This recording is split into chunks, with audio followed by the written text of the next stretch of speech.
to somehow fix, but I guess it's like it's just part of the PB dynamic, right?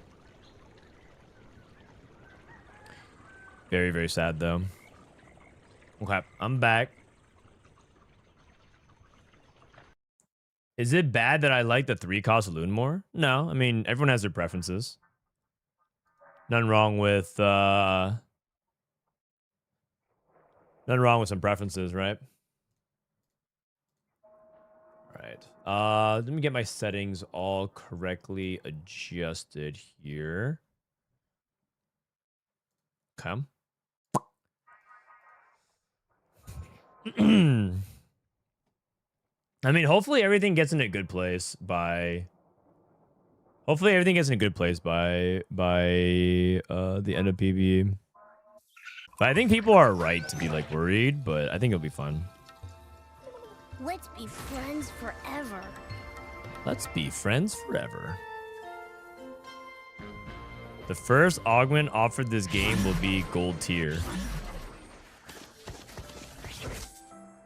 Golden Prelude. Have you seen the Diana tech? What's the Diana tech? What's the Diana tech?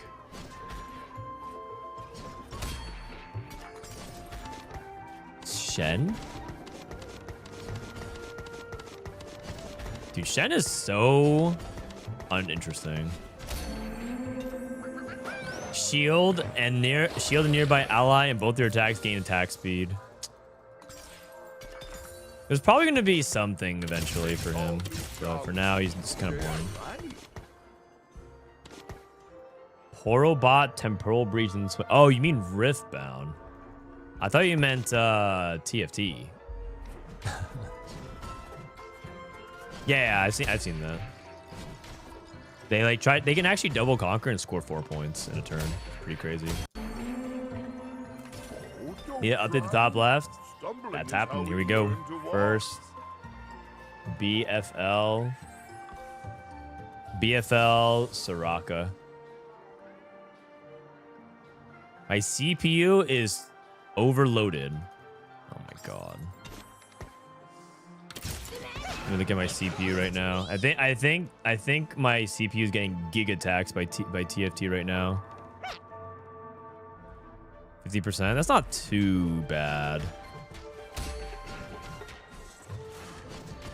Okay, it looks like it was like having a really big trouble earlier as well. What a beautiful dream is life.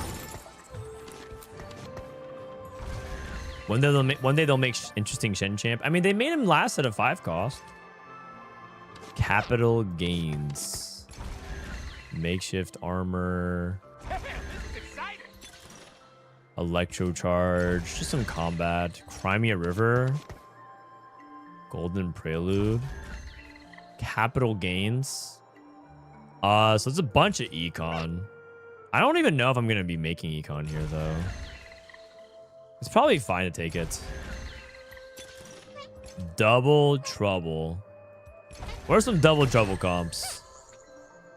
Add 2 to your loss streak. Okay.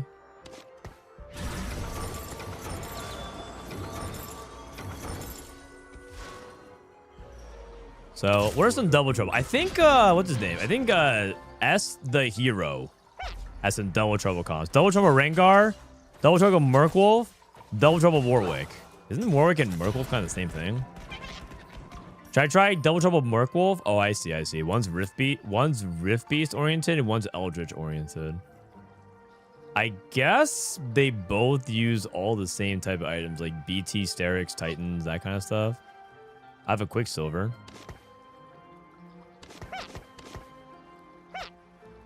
Rangoon. Rengar. Rangoon. Okay. I got this guy. I got Merkwolf. So Merkwolf is... I mean, they did buff him, so maybe I can try playing it. Rakan. Merkwolf, Scuttlecrab, Krug, and Rakan. Okay. So I guess I hold this Rakan and I sell everything else.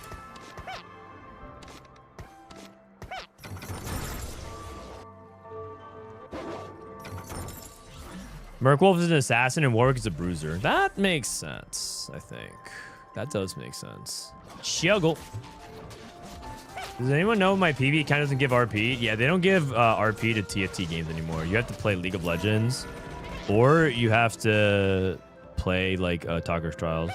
But you don't get RP for playing TFT anymore.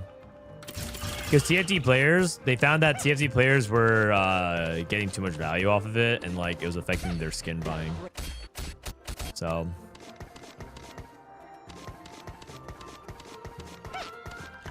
can we get the spreadsheet? Which spreadsheet? Copy of the first champion to die. Well, that sounds like this. So I guess I get another one of these, and then do I want to play Gromp?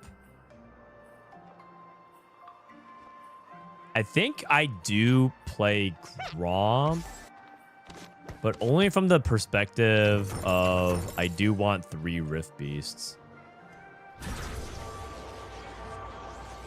People buy skins on PB. Yeah, well, they give you free RPs, so I don't see why not. I guess I skip Gromp because I do want 5 Rift Beasts, but I need to make gold. So I hold on to the cheap one. Okay, so Double Trouble, Merc, and so let me see. So Merkwolf, second Merkwolf. Oh God, it's awful. It's awful, guys.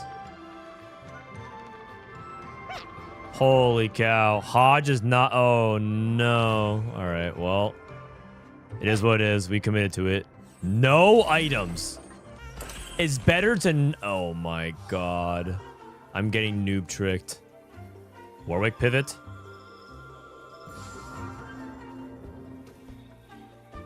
It might be a Warwick pivot time.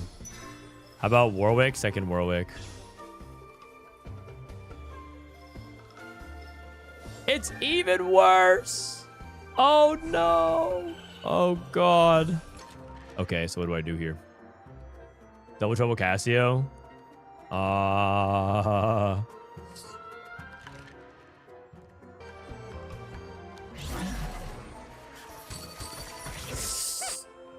Yeah. Yeah. Okay. Rengar. Rengar with no early Rengar. Can you get away with that? Maybe Double Trouble Elise. What about Elise and second Elise?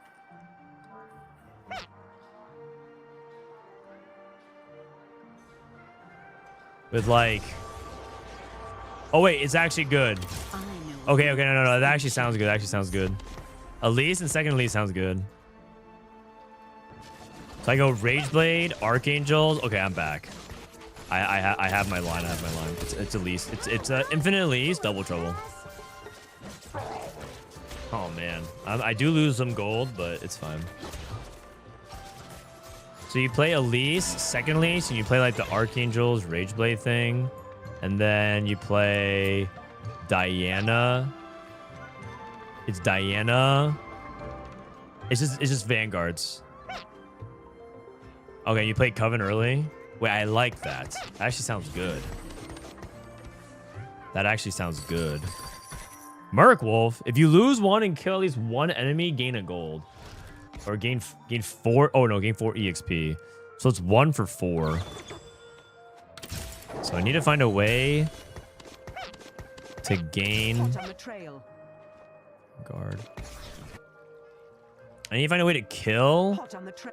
one champion, but lose.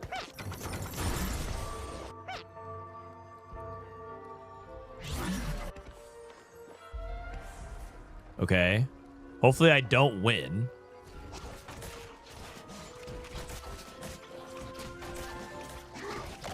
I shouldn't win. Because it's 5v4. Hopefully I kill this one unit. Nice. Okay, perfect. And that's plus 3 gold. Happy about that one.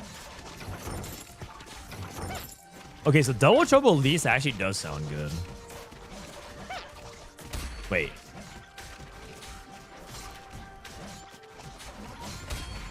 I think I won. Oh! Oh, close, close, close, close, close. Woo. Okay. Okay, that was close. They call me Jolly. They're right. TFT Tomas from Tactor has his own spreadsheet of comps. Yeah, a lot of people can reference it. I gotta say though, I do feel like a lot of these comps that are like on the sheet are not very real comps. I'm just using it as reference in case it's like, oh, does this guy know something? I do think that a lot of these like comp lists are like not very real. I do feel the need to point that out because I don't want people to have the impression like, oh yeah, this spreadsheet has it all.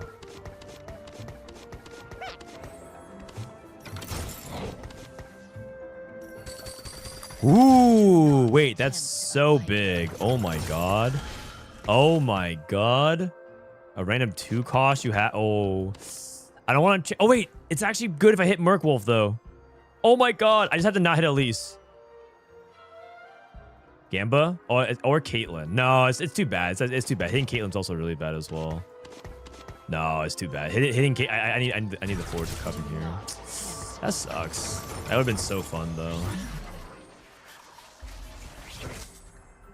I need to play Diana instead of Rakan. When will set 18 be on a TFT Academy? It's there on the website. It's not on the app. Because the app is having some problems with the replay system. Okay, so so new comp. It's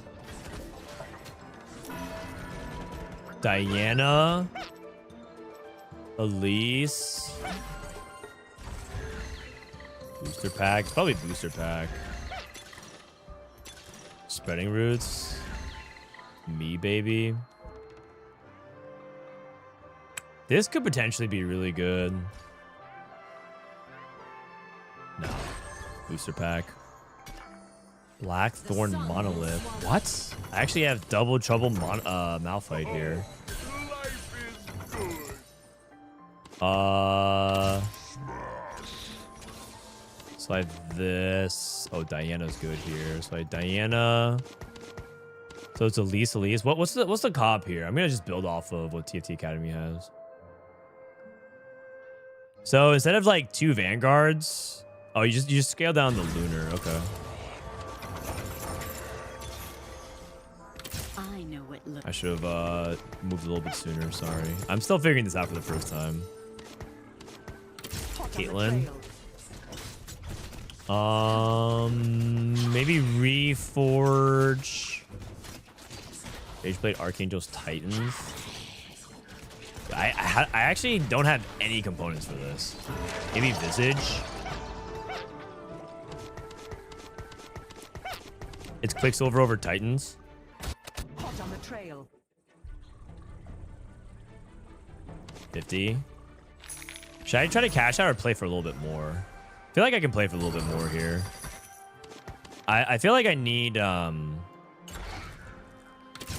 spider demands sacrifice. temporary equipable potion. Every flower blooms to be seen. Damn, this is exciting. This is very good.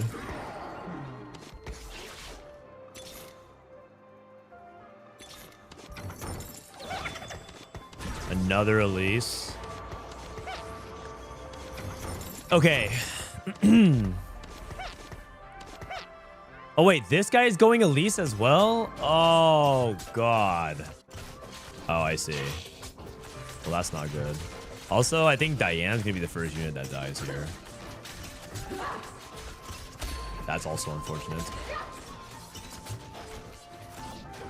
Wait, is he going for that? I actually don't know. He's going BT. Maybe he's going something else differently.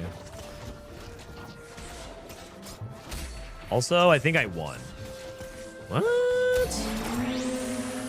Okay. That's fine. What? Is Elise intended to be a hybrid damage tank? Ooh, I don't know. Methinks the answer is no. Is Azir contested? Kind of. Kind of, yeah. Okay, so it's these. I need Hecarim. And then Sentinel. And then you could do like... Does Ravager even matter? Not really. Okay. Roll. 6-sided die. Here we go. 3 gold. Okay, that's not the worst. Let me give Diana you 2. Caitlyn. Okay, so I'm playing. I got some stuff here. Looking for another Elise of some kind. Rage Blade seems to be important here, though. And then it's probably Visage. Reforge this. Half of a Titans, half of an Archangel's.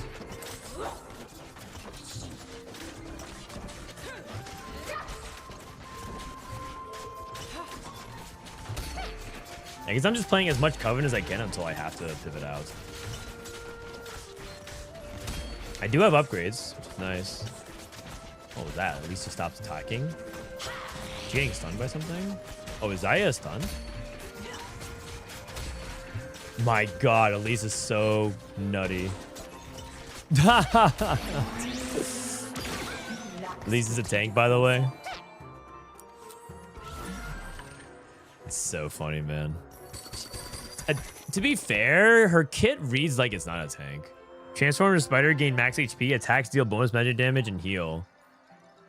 Subsequent cast, grant attack, gain decaying attack speed. It doesn't even read like a... It doesn't even read In the shadows. like she's a tank.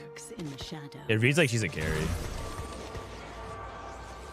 Oh, Anonymous Gifter. Thank you for the gifted sub. Appreciate it, man. Double Trouble Yorick would be good. Oh. I'm not sure I see the vision, but I'll think about it. It's possible. Double Trouble. Oh my god. Wait, Double Trouble Elise looks really nasty. She is so tanky. Oh, this is actually optimal. I took an optimal loss. Oh, and I got double the essence, 126. Okay, 16 gold. Do I cash this out now? What are the cash out? Do we know the cash out tables?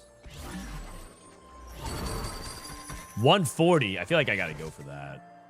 I gotta go 140. I'm at 126. I'm gonna go 140. 140 seems like it's more reasonable. Yeah. 140. He's at 230. Which reminds me of set 16 Darius. Elise? That's an interesting comparison. I didn't think about that. I need a vest and a rod.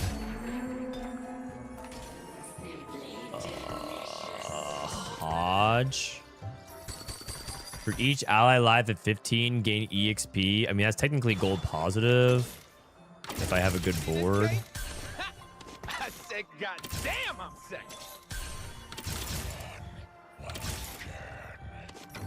Morgana.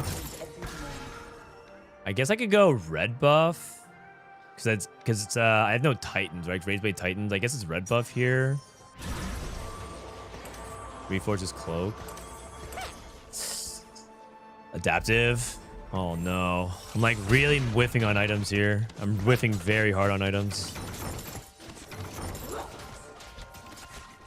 Hopefully this Coven can make up for it though. 35 per loss.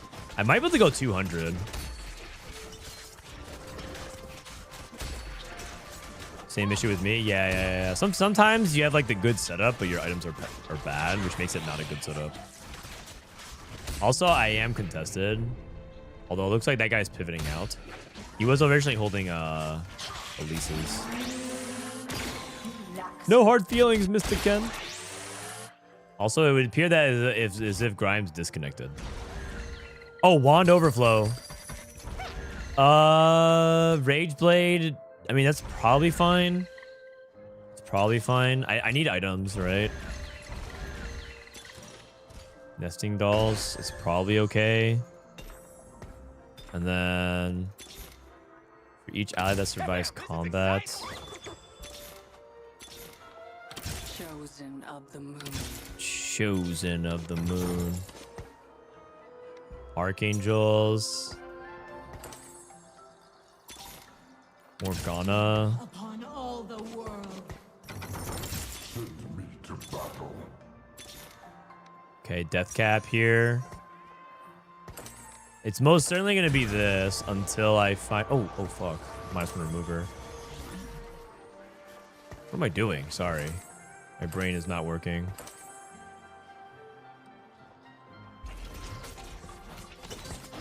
Trying to get some gold. If I win this fight, it gives me a lot of gold, I think. Although I'm starting to think I'm not going to win this fight because it's... it's 1-star Kale, though. Okay, well, I just lost gold. Oi, oi, oi. Oi, oi, oi. Going for a big 270 cash outs. No leases. 177. Lose one more? 200? Should I go 200? I can go 200 and dip out of 35. I'm going 200. Hot on the trail. Temporary Warmogs is good. I can go double lease.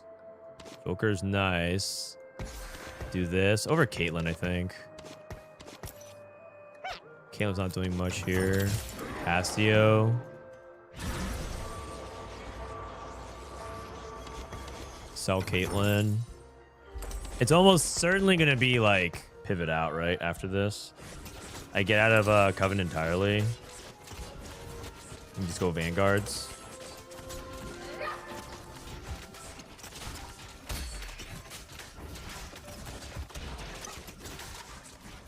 Wait, I might win this fight. I'm on his carry. I'm on his Morg too. Oh my god. Let's go, Elise. Let's go, Elise. Oh my god, I'm going infinite. Oh no, I'm not. Oh, almost a really good loss. 21.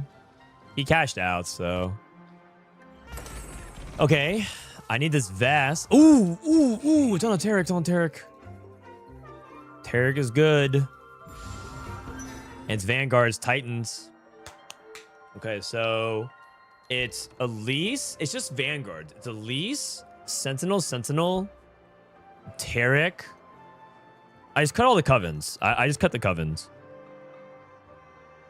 You don't even care about anything else. You don't even care about anything else.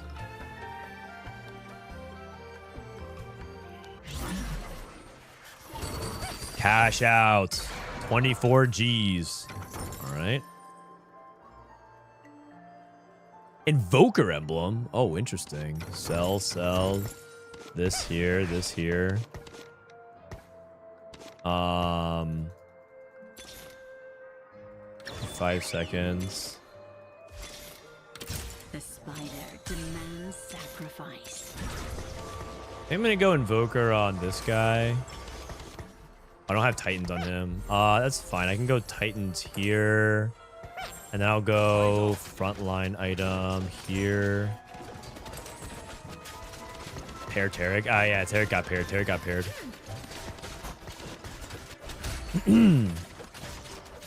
I can just remove this at least and put it on this one. That's fine. Oh, wait.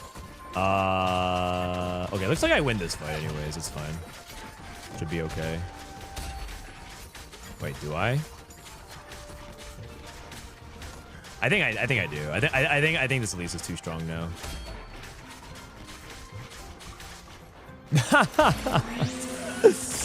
Oh man, this spider is crazy. The crazy spider. Holy cow. Crazy spider lady. Stuff of nightmares. After 8 seconds, stun all enemies. Alright, so I got this. Rage Blade. this.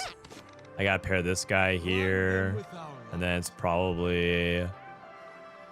I mean, who holds red buff? I'll just do it here for now. It should be okay.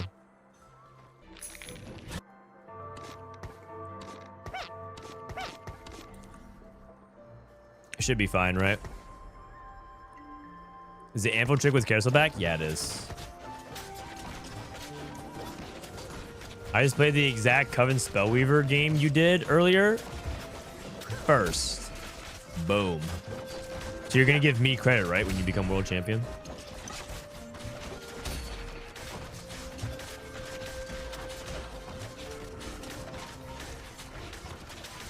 Dude, look at this Elise. Look at this Elise. Oh my god. Oh, man. I got focused, though. I think maybe I need to put other tanks higher up. Uh-oh. Guys, my Griefer and I are holding hand 7-8.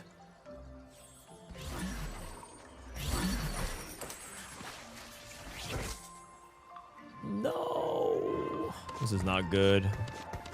I have so much to live for. Mr. Ken.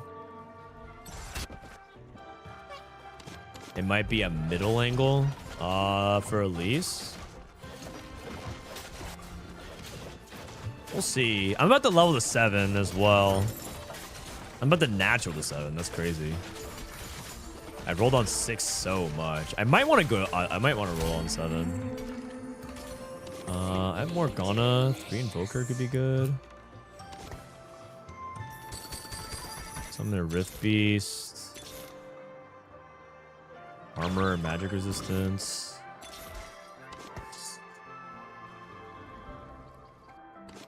For it. Chosen of the moon.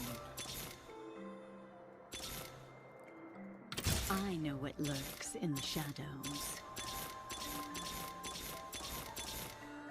Embrace the night. I didn't do that. I'm at 1 life.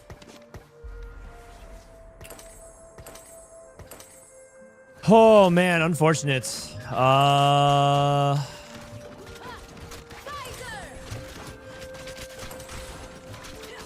Gunblade.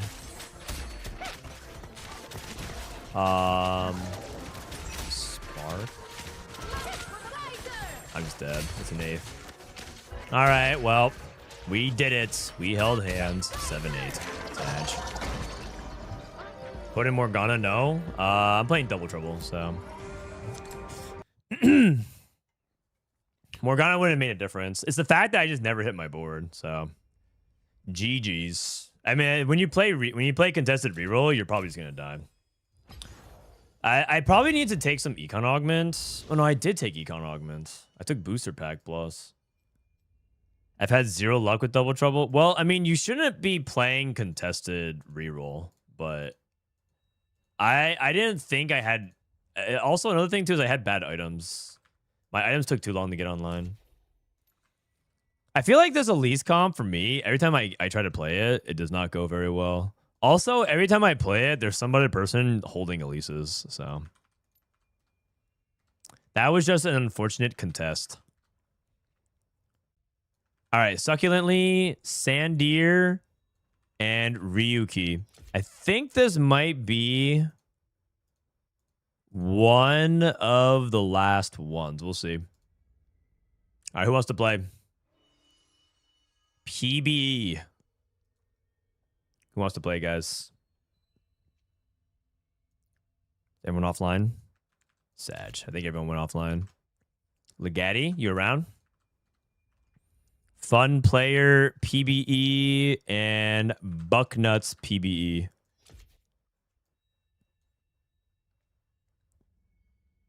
All right, we need more people to sign up because I think a lot of people are offline right now. Anybody want to play? We can also QS6. Last chance! Exclamation point viewer games.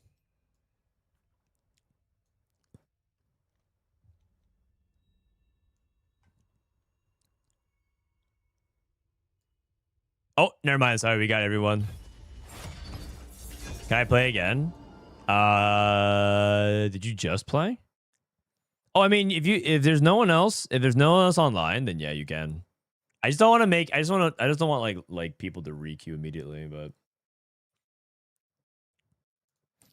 my friend Bofa wants to play. Bofa? Who's Bofa? Bofa what? Bofa who? Bofa who? I timed him out already. No, I'm good. I'm good.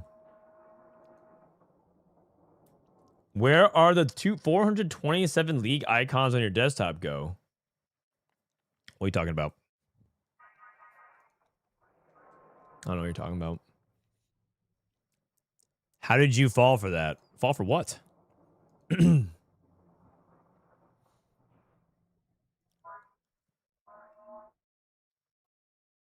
Let's make this last one a good one. Let's make this last one a good one.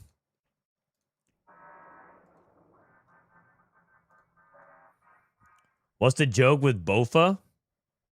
I don't know. I don't get it.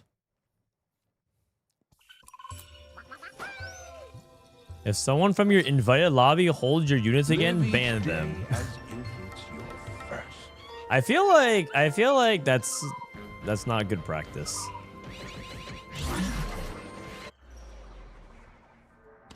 I don't feel like it's generally good practice to ban people for contesting you.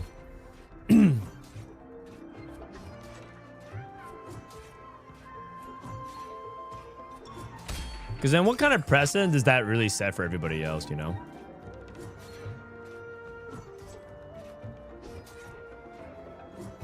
If you make a custom build, how many times would you OTP it to find out if it works? How many times would I force a one trick? Probably like 5 to 10 games. But the thing is, hard forcing comps is rarely ever good. I don't think you're supposed to ever really hard force comps that often. Because if you hard forcing it and succeeding means that it's like straight up broken. Because you're supposed to be fighting, you're fighting against like the variants of it. Nothing can hold me back. I have Elderwood. Elderwood. I haven't played much Elderwood. Maybe it's time to get in the deep wood, guys. It's time to get in the deep wood. I missed the lobby. Frodan died too quickly. That one's not on me, man. Rageblade. I got contested. What do you want me to do? I couldn't do anything. My hands were tied.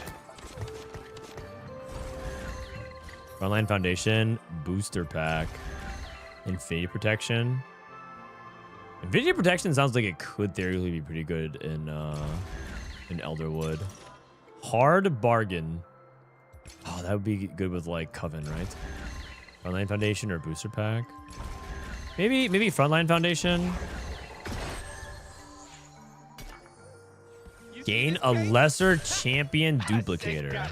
Oh, interesting. I need 3 gold for this. Okay, so I have this. I have a Vanguard emblem. I can go here. Vanguard emblem says if you survive 20 seconds, gain HP. I'll go Rageblade Zaya. Rageblade Zaya. I go Sword. And then I want Ornn 2 when I win. I also get a little bit of extra HP. Nice. This fight actually might not last very long.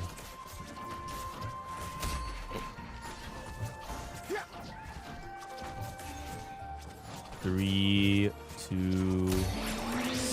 Yeah, I don't get the HP. The fight ended too quickly. Damn. Okay. And Wei, thank you for the tier 1. Frodan, is that 32 EXP AFK 3 round 2 and augment broken? I mean, it looks insane, yes. Good, yes. It looks insane. Is it actually broken, though? I have no clue. Is Master Yi... Hold on 1 second. Is Master Yi good with Rageblade? Let me see. Master Yi... Looks like he is. Ooh.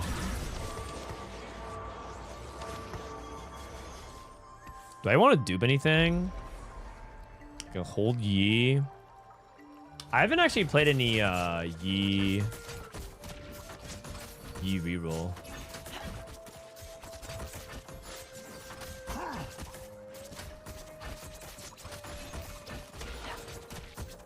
I took it and it felt ridiculous, but I'm pissed low in PBE. Oh, don't worry. Don't worry about it, man. I think it's good to take it and still test it. It's still good data. Is it a Yi game? I don't even know. We shall see. All right, calm down, Sandir. This guy is just straight up spamming ass 11 emotes. Gain a random 4 cost. Oh, but then I can't make gold. Maybe I just pre-level. Okay, gain a random 4 cost. I mean, what 4 cost could it be? It could be anything. Huh. Morgana. Uh-oh. That's not what I want. I guess I'm just selling it. -1 gold. Unlucky. There's some pretty good hits, though. I could have gotten, like, a Mumu, Lilia for my next one. Maybe a Philios. I guess I just sell Morgana and pre-level.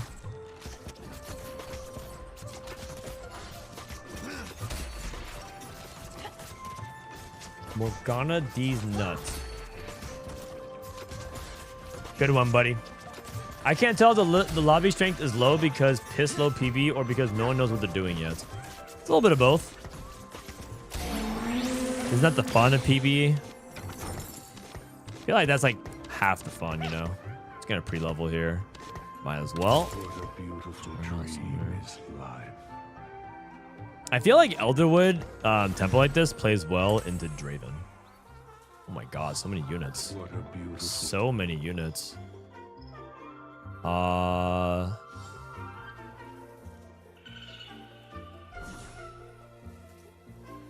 guess I can go What a beautiful.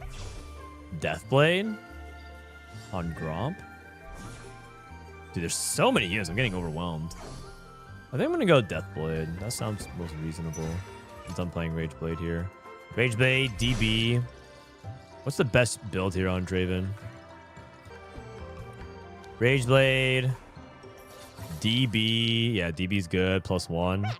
Kraken, red buff. All of those seem reasonable. Okay. DB. So, can sell this. Probably sell Yi.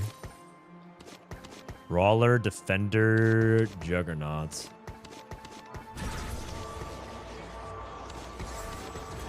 Okay. I can also dupe Alistar. I should probably do that, actually. If I feel like I need to keep my streak going, though. DV, Last Whisper, Ginsu. I can see that. When is Project PV coming out? That I couldn't tell you. That's a question for Kai. Why does it sound like a mobile game? What, TFT? I can't bury them all. Isn't it that insert astronaut meme? It always has been. TFT's always been a mobile game. Maybe you've just woken up and your eyes can finally see. Did you ever think about that? Gain a tiny champion duplicator. Okay. Is that worth? Thorn. Ooh. I got Zyra, Thorn Maiden. The thing about that is I already have... Oh, I have this and this. I already have DB, though. Have you seen the weird Sprite and Invisible bug? Yeah. I've played it a handful. Why is this guy level 6 with 1,000,000 units? What is going on? Hold on. Wait. Come on now. Buck nuts. What are you doing, man? What's going on over here?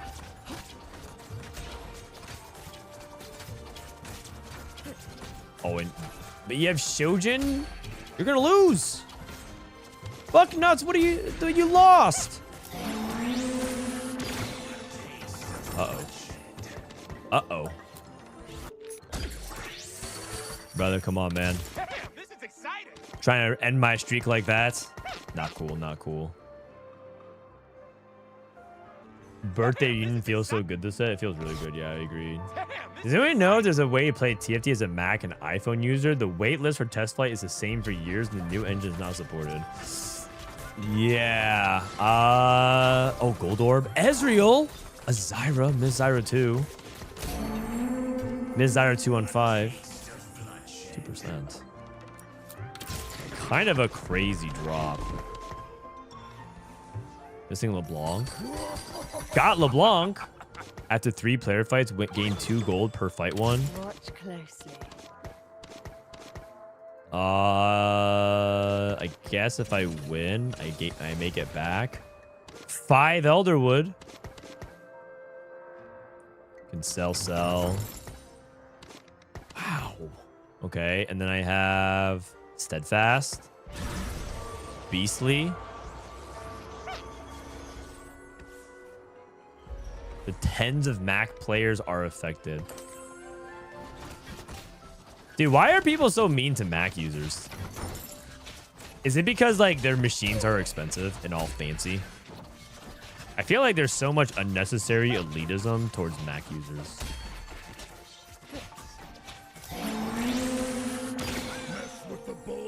I even sent them an email offering free detailed testing, but no one sent a company from an email with D mark set.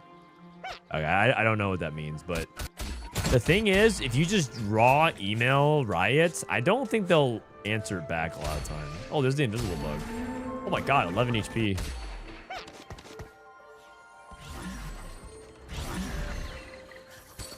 Construct the companion. CB is probably pretty good. Forcing, I feel like I know what direction I'm playing, so I don't really want to do that. Kane Victory. CB is like pretty good for Elderwood. I feel like Celestial Blessings is good this set. Kane Victory. There's just so much backline access. It's just nuts. Wait, I actually am kind of close to Xayah 3. If I find 2 more Xayahs, I have Xayah 3. I always find a weak spot. I always find a weak spot. You're gonna love this. I always find a weak spot. I always find a weak spot. The voice acting in TFT. I can't. Do I wanna try and slam this? I think so. I'm worried about whether or not I can get Last Whisper. I feel like I win without slamming.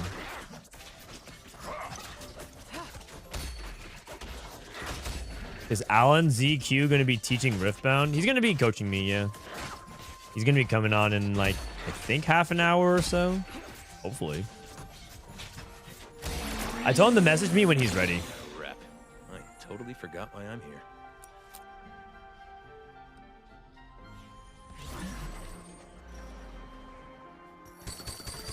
Diana? Oh, open up a store? Okay. Oh man, this could be really painful. Or it could be awesome. Manazane? Isn't Manazane Ezreal insane? Ezreal. Manazane. No? You're kidding. Really? Okay, I guess I take Last Whisper then. Wow, that's actually really surprising. Ezreal's not insane with Manazane? What? How's that even possible? Is that right? The base stats are bad? Oh, is that what it is? I was like ready to pop off, man. I got my notepad ready. Boom. Well, okay, the thing is, he's going to be teaching me a specific legend. So you should be having your notepad ready to take notes on Mel. But also, like, maybe some note pointers on how to beat Mel, too.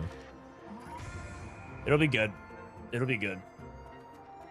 It's because he gets a lot of attack speed. Oh, I see. I'll probably sell Zaya here. Manzane on Pebbles. Oh, I didn't make 50. Unlucky. I think I'm gonna go Sunfire. I have Last Whisper. I mean, my Draven items are pretty much perfect. So, do you play Inferno in this setup?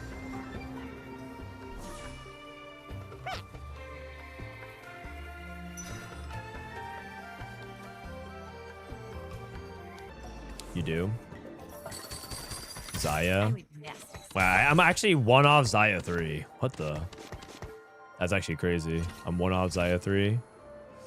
I could level. I mean, I'm almost certainly leveling here. Level for a Mumu. It's good. I want to play this as well. I lose 5 Elderwood.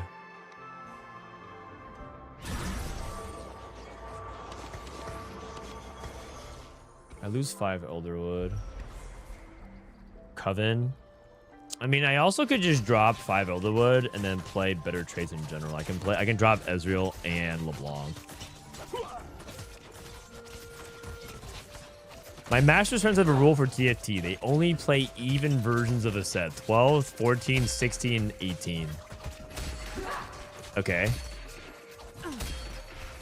I mean, that sounds like your friends. Wow. It sounds like they're either really busy or they are quite particular. Even set. Or so they didn't play set. They didn't play some of the best sets, man. They didn't play set 13.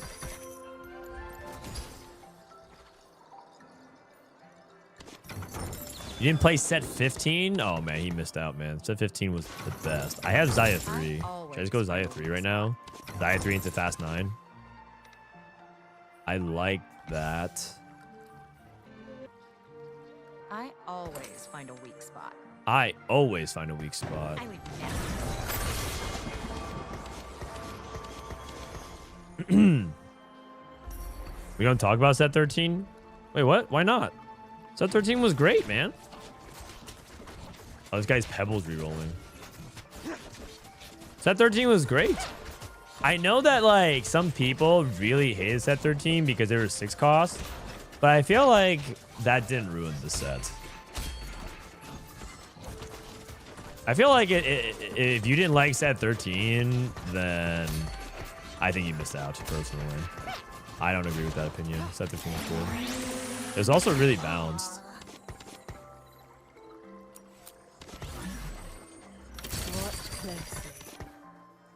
It was a solid set, man. It was a solid set. Zaya. How close am I to Ornn 3? Or sorry, Ornn Artifact? Very, very far. Okay, so not happening. Watch closely. Pit Fighter Violet was fun to play. I mean, Family Reroll was way too good. That's for sure. Family Reroll. Man, what a name of a comp. Oh, man. What do I have here? Warmogs. Warmogs GS. Okay. Hot on the trail. Reroll your shot with all 2-star 3 costs. I don't believe I play a single 3 cost in this line. That costs 6 gold. I'd rather just level. And I'd rather just do this. And GS Ezreal. And call it a day.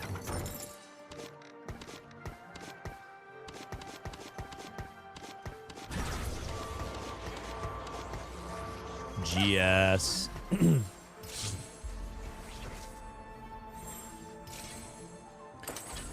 The family Easter egg was nice, though. That's true. That was very fun. I like it.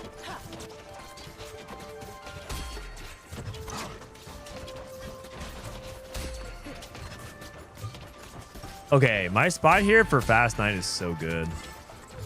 It's so good. 5 Elderwood. Totally forgot why I'm here. I miss pre-augment TFT. Set 2 is my first set, and I actually sunk time into it, and it was so loved. I love seeing some Glacial Berserker. I feel like you're completely entitled to that opinion. I will say that that's probably a very, very unpopular opinion. Pre-augment TFT, people have tried it. It's frustrating. It's boring to a lot of people. And set 2 was very imbalanced as well. There's a lot of problems with set 2. Many, many, many problems with set 2. I already have CB, so Healing Orbs is weaker here. Ascension might be good. Lotus. Max build. I mean, that lets me play for 3-star 5 cost. 12 free shop rerolls. Plot armor. I mean, max build lets me go for the max cap. And I can sack this stage and go for Draven. I can even go for Draven 3. Boom. I'm doing it. Old growth. These have learned violence. Wow, I'm scaling. Old growth.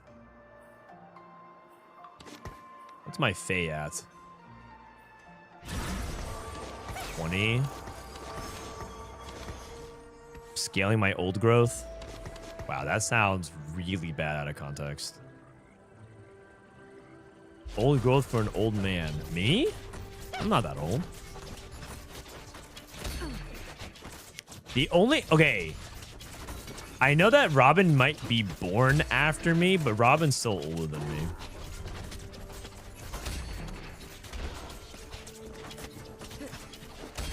That guy's still spamming 6-7 every single time he can. Isn't that like a true surefire way sign of old age? Because only old people think that's funny. Your mom is older than you? Hope so. I hope so. Otherwise, there's some weird timeline stuff. It always gets kind of weird when you start doing some timeline stuff, but yeah.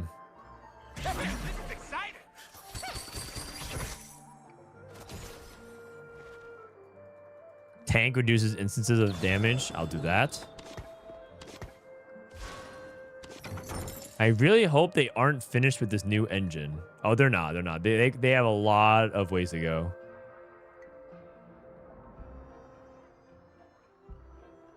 They have a lot of ways. They're definitely not done building this engine. Not even close. Not even close. When an enemy dies within 3 hexes, gain 30 permanent max HP. I probably should actually move these items from Ornn onto Maokai. I want my old growth to be stacking the HP. Oh, man. Kha'Zix assassinated him. Kept jumping back and forth. But early Maokai is really powerful for scaling. Unlimited diarrhea. Okay.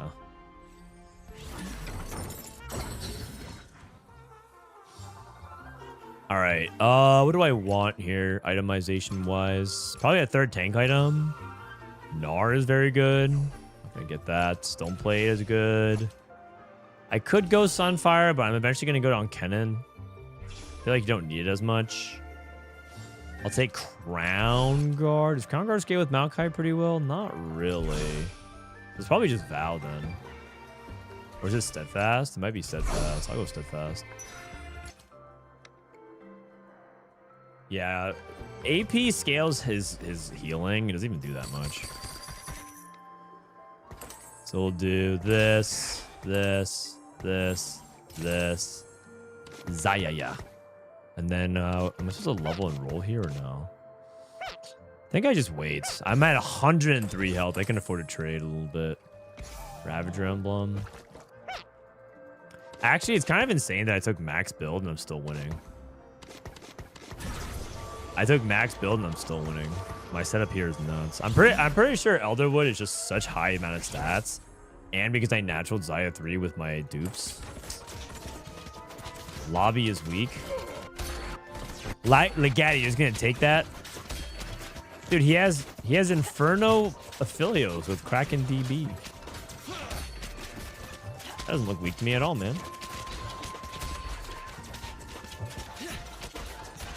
Unreal Engine is a goat. The potential is insane. We did a whole metaverse using Unreal running on web browser. Wait, you were part of the metaverse? What the? The one that like Mark Zuckerberg ordered on Meta? On Facebook? So it's all 5 costs, a Mumu, and Alistar. Oh! Lose 9 player HP and I get a champion duplicator? So now I get 2 dupes? Wait a second. Yo. Okay, hold on. Now this is exciting. This is exciting. You guys want to go for Draven 3? The metaverse is so awesome. Damn. Okay, now that's a paid chatter comment. If you guys think that I paid chatters, that's a paid chatter. The billionaires own everything. Stupid question, how do I play a new set? You can play it on PvE. I love the metaverse. It was that. I guess my Zaya just lost a 1v1 against Veigar. It looked like Zaya was attacking LeBlanc.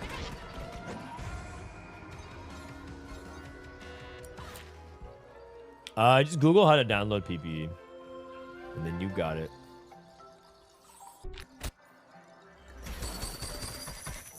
Philios. Philios. Okay, so Draven Fast 9 is this guy. You play Lux? I mean, it looks like it's that, but wait. Where's my item? My item's disappeared?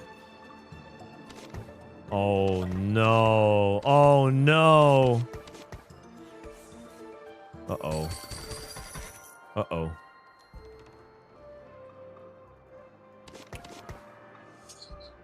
Okay. I'm gonna sack this one more and then go next turn then. Dude, this bug is so annoying. I had that bug too. Okay. So hopefully no one got their items. Oh my god. Wait, what is this? Earth and spreading roots. Oh, he's cooking. Oh, he's cooking. Elder Dragon 2? Oh, jeez. What happens? Sometimes they just don't spawn in. And you just don't get any items because there's no PV run.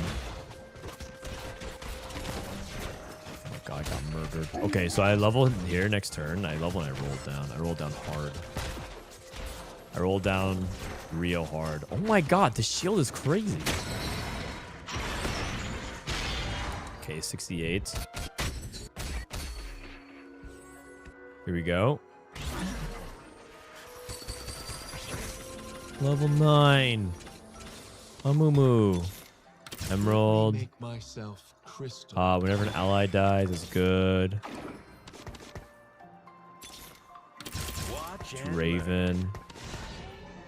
Deals the most damage.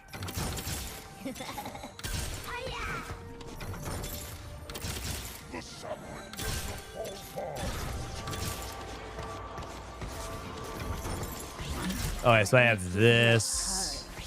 Draven does the most damage on my team, most certainly. Sell. Oh, I need to play Greenfather. I need to get my Green Daddy in. Elder what? Orin can come out probably.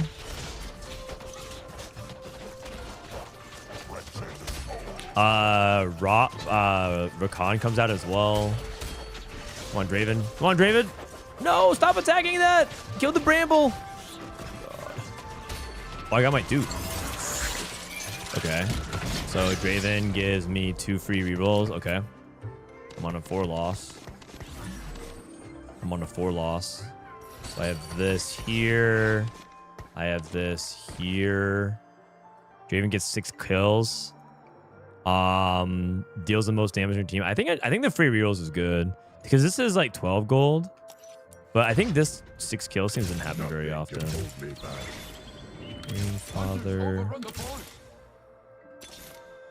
Elderwood 2. 3 Elderwood. A Moo. I'm actually 2 off a Moo 3.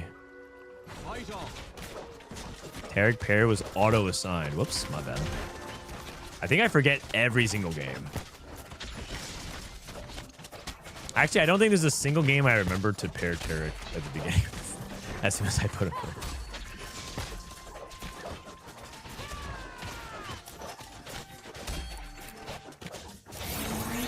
Nice. No wonder I can't find a Moo. Oh, sorry, buddy. I'm going for a Moo the 3rd. That's Gnar. Ooh, that's Kraken. That's Kraken on Tarek. Okay. Alistar, Gnar. So the unit that's flexible is, instead of playing Lux, I'm playing... Let's go DB here. I'm playing Green Father instead of Lux. Oh, that makes sense. Green Father. Deals 8,000 damage. I'll do that. Lunar Lux. Any items you have are broken apart. I actually am kind of okay with my items. Magic coming at you. The next champion sells for 1,200 gold. No time to Or 2,000 gold, sorry. 1,200. Okay. Ooh, Elderwood Lux. Sorry, not 1,200 gold, guys. 2,000 gold. Can I go Elderwood Lux here? I have Ezreal 3 soon as well. I can give up on Green Father and just play Elderwood Lux. Sorry, I didn't mean 1,200 gold. I meant, I don't even know why. Sorry, my brain's not working. My brain be lagging. Elderwood Lux. I think Elderwood Lux just sounds broken. Do I go for Ezreal 3? I'm still looking for Draven 3. Or Draven 2. 5 Elderwood. Fire spreads across the board. Every 8 seconds, stun an enemy. My Draven didn't proc yet either. Man, I'm getting... It's actually so annoying to not get these Draven procs.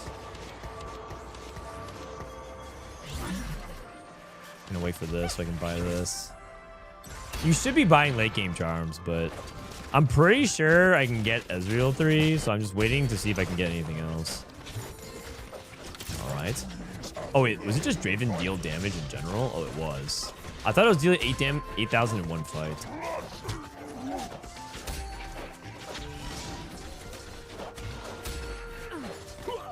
Draven.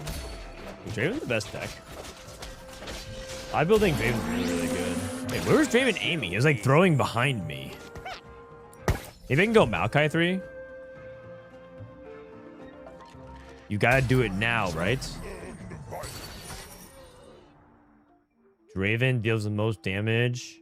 At least 10,000 in one fight. He's not really dealing 10,000 though. I think I'll do this. Yeah, the game's gonna be over at level 9. I don't think I can go to 10, especially because I'm like rolling so much. Frug. Azir. 24. 31. Ah! I get some gold. I have Kraken. Kraken is good.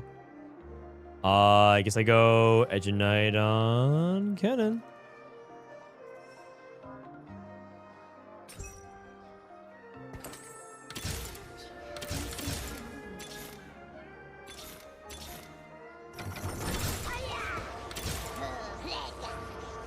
Dude, where's my Draven 2, man? This is actually crazy. I can't find Draven 2. This is hilarious. Wait, where's this anvil? Oh, this is my 4-7 anvil. Oh my god. This is my anvil that I missed on stage 4. That's so funny. Green Father, Amumu. Am I gonna go Ezreal 3 this time? How come Draven is so hard to hit? This guy might be the hardest unit to hit in the game for me. Can't go for that. 10,000, 15 gold. I'm going for it. Let me show you something. There it is. Temporary emblem, my most active trait. Nah. Okay, so this is not going to end next turn. I also just lost. So I'm going to save my gold. I'm at 4 Nars. I'm at 4 Nars. How many other units are gone? So I can't go for Tarek 3, Kennen, Green Father,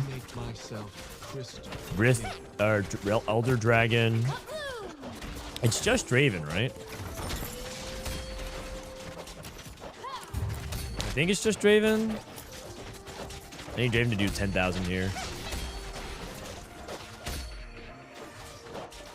Nice. 10,000 exactly. Woo! That was huge.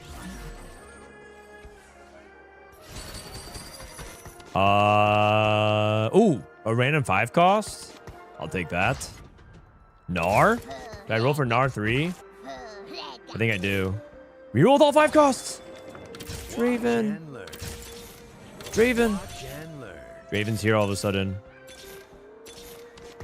Draven's here all of a sudden. I have Ezreal 3, but...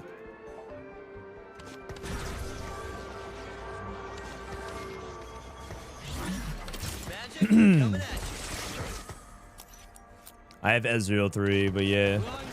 S3 for sure. Oh, I feel like I can sack one because I'm at 31, so if I lose this fight, I got another round. I want to try one more time. I want to try one more time. 17.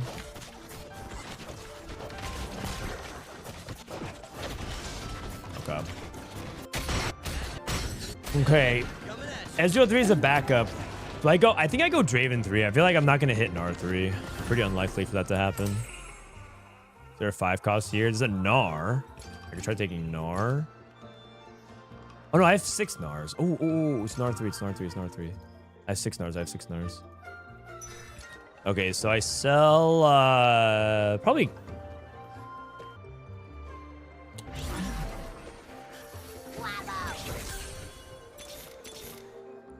Champions get 100 health. It's free. Gnar.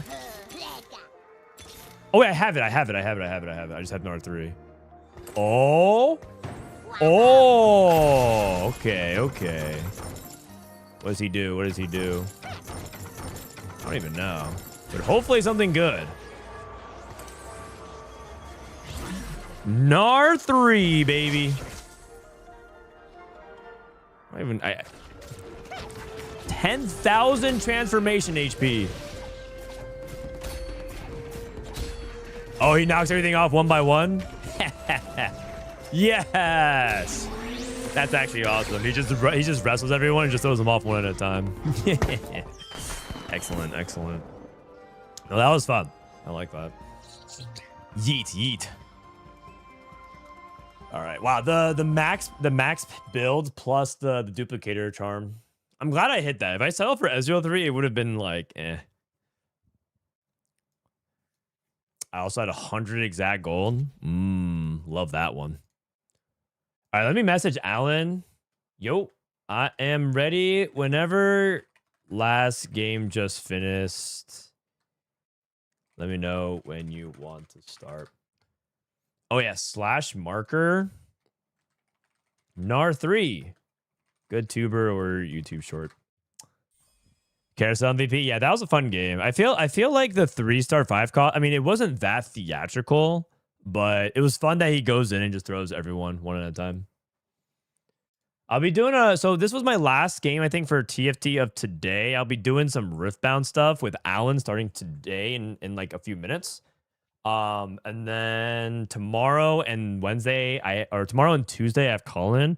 I have my 3 guests afterwards lined up as well. I was just confirming it, so I didn't like want to 100% settle it, but I also have Billionaire on Wednesday. I have Sam Sherman on Thursday, and I have Ali Aldrazi on Friday. It's gonna be a full week, 6 full days. I was thinking about it too. Maybe I should get someone for Zed for the full 7 days. We'll see that as a bonus content if it goes well, though. Have you locked the legend for set 4? No, that's kind of the purpose of what I'm doing. I'm trying to have them teach me the legends, so that way they feel like that way I feel like I have a good scope of what to expect, and they're helping me pick my main. They're gonna be helping me pick my main though. All right, I guess we're gonna run ads now. We can hang out. Maybe I can update something on TFT Academy as well. Give me a sec.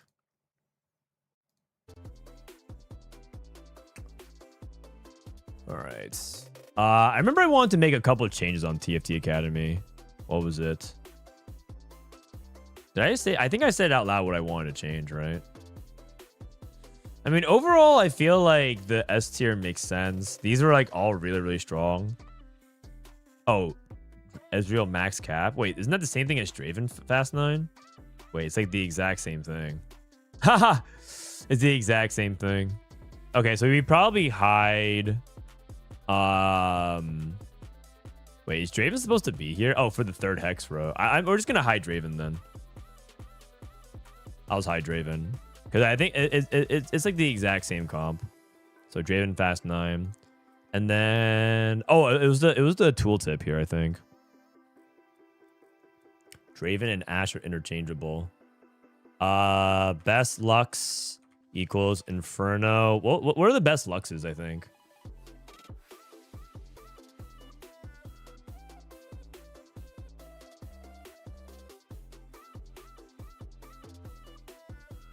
I think Wasian said Primal Lux.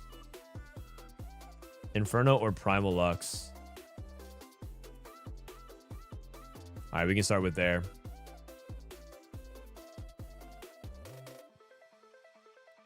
Taric should be tank instead of a Mumu. Okay. Also, we need to do some trait ladder stuff as well. Infernal Coven. Yeah, I think Primal is like quite good on Lux. I don't know what Primal Lux does though. I also need to add in some other things. What comps are we missing on TFT Academy? All right, we're gonna get ready. I'm gonna call Alan. He said he's ready. Okay, so I'm gonna transition and get ready to do some Riftbound stuff, guys.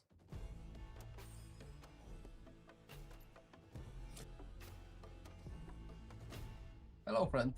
Yo, what up, Alan? How you doing, buddy? Good. How about yourself? Not too bad. Thanks for coming on, man. Oh, my pleasure. Thanks for having me, man. All right, man. All right. Okay, so I have a Mel list that we can work off of, but it's not supposed to be the correct list. It's like a generic one. Certainly, man. And I was thinking that after we do the beginning part, because I haven't started the actual thing, but when we start it, we'll like also make some changes to the deck list. So okay. So let me playing the set 4. How woke are you about the meta and stuff like that? I think I'm like starting to get dialed in. I've been play testing for about a week now. I think most people think that like Master Yi and Lux are gonna be really good. I think people still think Diana's really good. I think people are like hot, cold on Kennen. Some people think Kennen's good. Some people think it's like overrated. And then I still see a lot of people playing Irelia, but I'm not sure about Irelia. So I think that's like my understanding of the meta right now. Yeah, that's pretty fair. Like, but people have usually wild takes because their testing is usually based on the very either inner group testing, and Yeah, it's like yeah, an echo yeah. chamber that can become, or based on their like matchmaking testing, which is not very good for testing.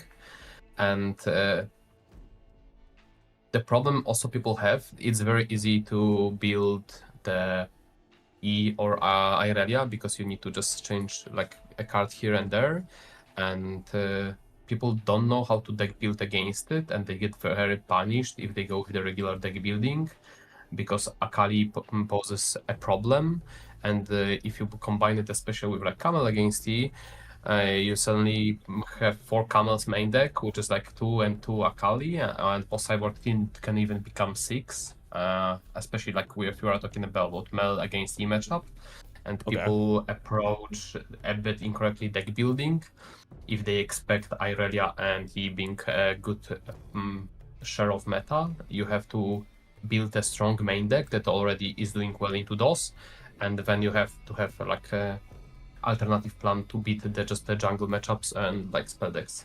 Okay, that makes sense. Okay, cool. Real quick, can you do you mind sharing your cam so we can like I can add it to the screen? Hold up, let me close OBS. Can't have 2 at once. Okay, no problem. And need to put some lights on. Nah, you're good. All right. Boom. Beautiful. Okay, hold up. Let me see. I don't have the OBS installed here to put a better light. Yeah, sorry, this is a bit scuffed. No, it's all good, brother. You are I don't have the software good. to use the lights that I use on this PC yet. Are you at home? Yeah, but I was changing PC and I forgot to install the Elgato software that I use for the lights, and I can't turn them off without it. Yeah. Makes sense. All right, no worries. I am almost all set up as well. Give me a sec. What's been your favorite deck to play so far? Favorite deck to play? I think I enjoy Akali. I think she has some pretty big weaknesses, but I think I like Akali. I also thought Nasus was better than I thought he would be because I kind of thought he was gonna be bad. But he's actually reasonable. I think he beats a lot of minion heavy decks or like unit heavy decks. So I was surprised by that. Nasus has very polarized the matchups. Yeah. I don't know why I hear myself at your mic on the Discord. Oh, okay. That might be my settings. Give me a sec.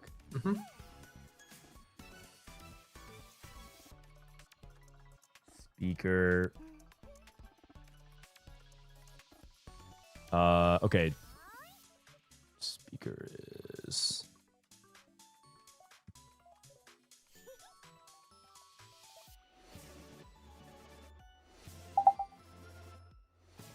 Okay, do you hear yourself when you speak now? Let's try 1, 2, 3, 1, 2, 3. No, it's perfect. Thank you. Okay, cool. All right. Okay, perfect. Do you have a little bit slightly brighter light at all? Actually, maybe I can change it on my side. Give me a sec. Maybe I can change it. Add. Let me install quickly the software. That's fine.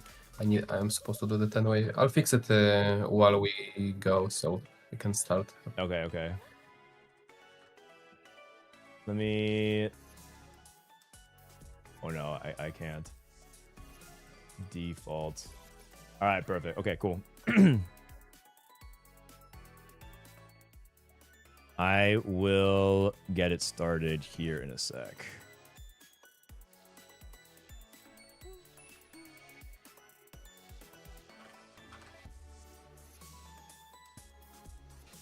All right.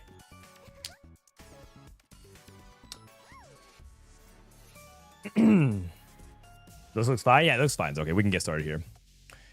All right. Welcome, everyone, to my first ever edition of Riftbound Legend 101, where I'm going to sit down with top players from Riftbound and ask them to teach me a deck that I'm looking to play right now. I'm going to be taking Riftbound pretty seriously, starting in Vendetta, where I'm going to be like going to more events and competing more often. And I want to know which Vendetta legend I click with the most.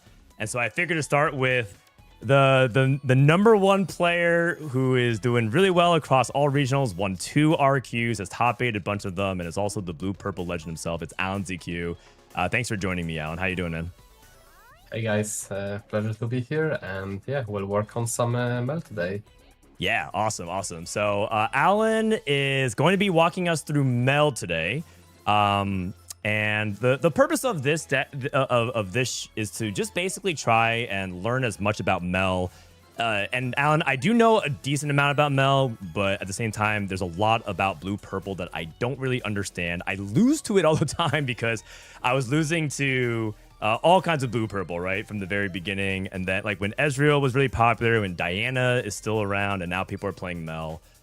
So I want you to help me walk through as if, you know, I'm learning Mel for the first time. But I guess the question would be, to start things off, why should we play Mel when other decks like Diana exist in this current format? You've been posting about it on social media. Why do you personally like Mel right now?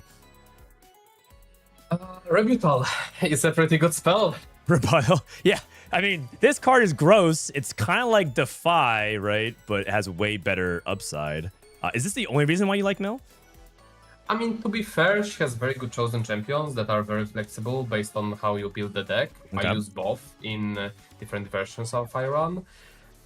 Plus, Legend is better than I thought for the plan that I have usually when I play the deck. So altogether, I think it's a great fit for the meta. Right now, I haven't found a counter matchup for it yet. It feels very similar to Ezreal before the bans, when I felt like it was unstoppable, and it literally was, based on the performance. Okay. So you actually think Mel doesn't have any bad matchups, and is there any like particularly like really good matchups that's common in the meta? Because I think a lot of people think that Master Yi still really good. I mean, obviously we talked about Diana. Some people put her as best deck in format. There's still the Lux combo floating around. What are some of like Mel's really good matchups, you think? Diana is unlosable. I think if you put the deck into the end player hands, I think like Diana is just like a buy straight up. Like you cannot lose to Diana no matter how bad you draw. And I guess a great pilot on Diana could beat like very bad pilot on Mel with the right draws, but it's unlikely. Okay, understood. Well, let's go ahead and just break down what the deck actually looks like right now. So we start off with Mel's Legend. When you empower something else, empower me, and then you disempower her. You give a unit at a battlefield -2 this turn. How much empower should we be trying to play in the deck? Because I pulled this list off of like some social media, some other tournaments, but I don't think this is the correct list. And then when I looked at it, it doesn't seem like that much empower is going on at all, really. Depends what kind of approach you want to take. Okay. You can have you have to figure out basically based on meta, how do you want to deal with the certain threats. Okay. And then when you look at those, you can adjust your units. So basically, how much scoring you want to do early game. Do you completely forfeit on scoring? You can just play control game. Do you want to be playing a tempo deck? Do you want to be deleting your early runes for just like a power on board? Do you want to be spring setup deck with the research, or you can do all of them above based on the hand? Okay. And basically you want to have enough units and enough payoff for researcher to make deck feel good and balanced. And if you go too much all in on researcher and she gets deleted because opponent just had like interaction for you early on and you were forced to play it, otherwise you'd fall behind the tempo, your deck doesn't operate very well if you try to put too much payoff on her. Okay, understood. So I guess we can start off with the chosen champion. I see people have two kinds of Mels, right? There's the blue Mel, and then there's the purple Mel. So it seems like most people were gravitating towards blue Mel when you play draw a card, empower, and then you can't be countered. Is this the one that you also think would be a good one to start off with here? My deck runs purple Mel as a base. Oh, okay. But it is very deck building dependent which one you run. This version definitely wants to play blue one as a base, and it will not be ever putting purple based on the build I see. Okay. Because it's more of a setup deck and a control deck than a tempo. I play a tempo Mel. I don't play control Mel. I think control Mel, if you see you with the fixed hands, you just auto lose if you try to go with this approach. However, you do have access to Ride the Wind Way, and there is some tie turners, so there is a way to beat the Camel and Akali still with this deck. Okay. But again, if the Hui is dealt with, this deck doesn't have much tools to deal with those. Okay. So why don't we switch over then to a little bit more tempo oriented? I like that approach as well because I feel like when I played a couple games of Mel before, I felt like the control plan wasn't getting together. So you want to play purple Mel here in the champion zone, and so we can do that. And then so is this package generally going to change a lot? Like, what do we have to take in and out, do you think, to make this more tempo oriented? Basically, you have to read what the purple Mel does and what's her cost. It's a very tempo swing on turn 2, and it's very, very much enables going second as a power play, because it's one of the very few units you can empower without energy cost, but it costs you a card. So basically, you have to put enough cards or card draw that will make up for the effect. So if you look at, you can fix this in 2 ways. Okay. You can put enough flow cards that you can benefit of the graveyard or trash from them, or play a card draw battlefield to offset it. So basically, you can approach it. You can combine those 2 effects and go from there. So basically, let's say the best flow cards that Mel has access to is one is being Dredge Up, and the other one is being Tentacles up from the deep. And both have an effect that you can play from the trash. I like that. Okay. We're just going to max copies of those to start things off. And then you said battlefields would also help us draw as well. So I see this as like more rune and power oriented. What are the battlefields that you think would be good for this? I will not be sharing like okay. Could you share screen? Also, we go without the delay on the yeah. Sorry about that. No, good. No worries, you know what? That's a good point. We don't want you to leak your own tech for upcoming tournaments, but I will share some stuff, but I will not share everything. Yeah. That's fair. I think that will be a healthy approach. Okay. So basically, I'll explain the thought process, but like in terms of the deck and the cards you choose to put, you'll just do on your own, and I'll help you with the ratios and stuff. Okay, cool. So card draw, Sunken Temple's a card draw source. That doesn't really matter. A Seat of Power, I guess, could be a card draw source. When you conquer here, draw 1 for each battlefield you control. It's also kind of neutral, so it's like okay going first or second.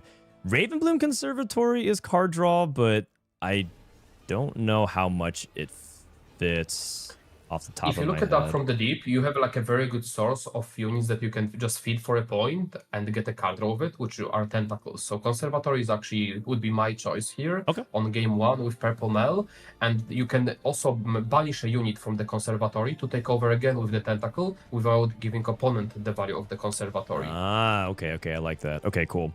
So that's a couple of tweaks, and then I have too many spells. I have too many units. This is the part where I guess like some control. I feel like cards like Flash are a lot worse in this scenario because there's like a lot of tentacles. I feel like I can't combo as much with it. But I'm not sure because I know Flash is like a really good card, especially for like tempo stuff. So this is where I feel like I get a little bit lost, like these like ratios and whatnot. So basically, Flash requires good value units that you want to fight with. So it would be very good with already having Hui out, Researcher out, empowered. The problem is if your units that you're looking to empower gonna get deleted, Flash will be just sitting in your head as a dead card. So I would just cut it entirely, and then you have to think if you like what kind of approach you want to take. Because Hui package takes a lot of space in the deck because it forces you to play tie turners sometimes, Ride the Wind, Flash. I'm not like if you find a different way of dealing with the units that you cannot target with the abilities or spells. It might be a bit better approach to take. Okay. So you're saying like if I cut Flash, I'm cutting Hui. I'm cutting like a bunch of the stuff that makes movement really good here. Okay, understood. And that does lighten the load. I'm at 56 right now. Is this like okay-ish to start? I would cut off the Tighterner as well, probably, because it's Okay. only for the Hui. Otherwise, you don't have a unit that support this unit very Okay. well. Like in comparison to Diana, you want to take out Diana out. That's why Flash shines there. You I want see, to I take see, I Hui see. out. You have very powerful 4-drops like Vex or 5 cost Vex.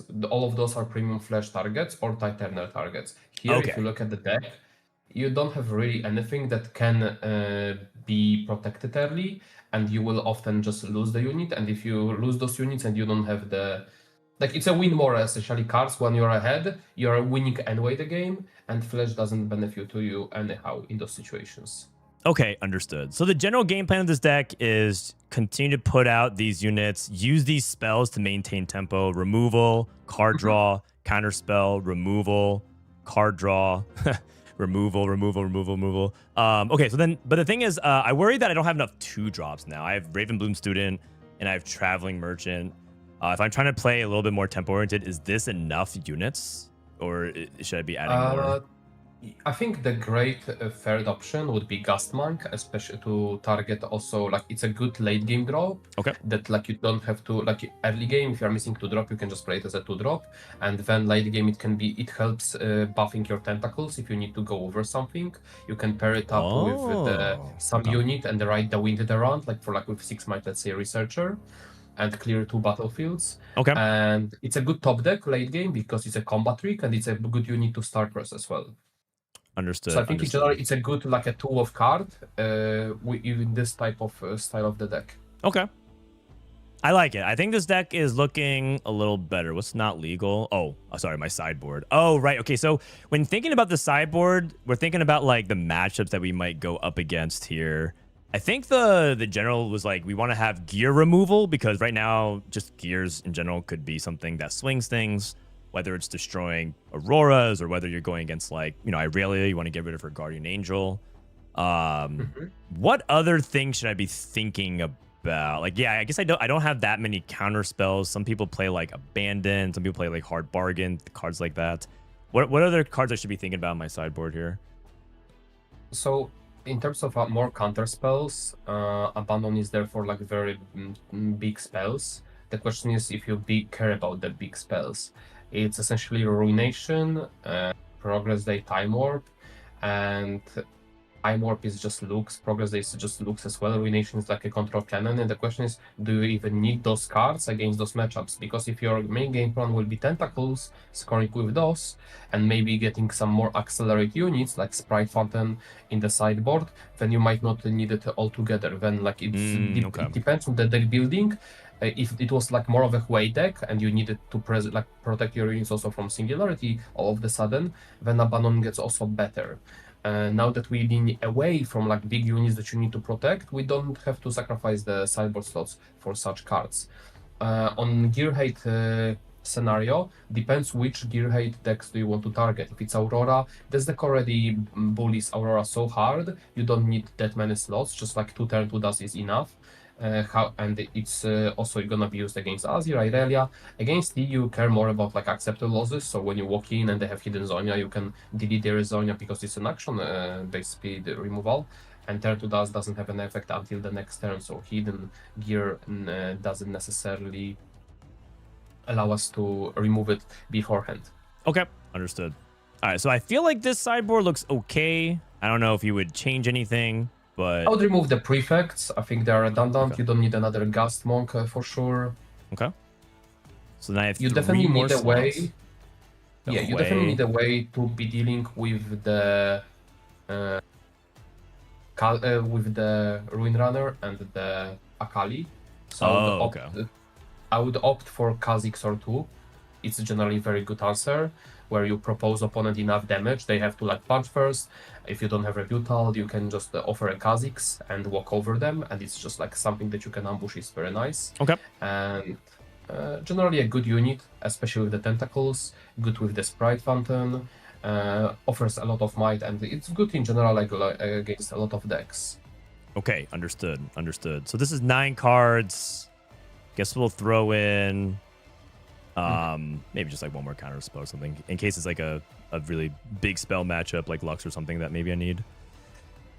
All right. So I want to go over a couple more basics here before we start. So the ideal turn 1 is going to be playing like Ravenbloom Student or Traveling Merchant always. But what does the rest of the game plan look like? Am I trying to score really aggressively with this Mel deck every single turn, or am I trying to kind of take it like a little bit slower and play more like methodical against the decks? So right now you need, like as you mentioned, you don't have a game plan. Like your late game plan, if you play from behind, is like Water Bellows or Singularity, and it might not be enough of a copies for like a comeback plan, and just board wipe and then play control from that spot. Okay. So probably adjusting the copies of those might be a good idea, so you can play the late game more accordingly. Okay, so more Watcher, more Bellows, so that's +1. And then I guess I have to take away some stuff. I would say Deadly Flourish in 1 copy is absolutely maximum you really want. Okay. And I don't think you want Fizz 2 copies in the main deck. I would move 1 to the sideboard. Okay, got it. We do have value coming from the Conservatory mostly, so we don't need 2 copies of the Fizz in the main deck. I get it. So I like this approach. Basically, it all starts with my main game plan and my chosen champion. Because I'm trying to play more tempo-oriented, use Mel, it's actually not that bad to go second and play Mel, and I can immediately take over a battlefield.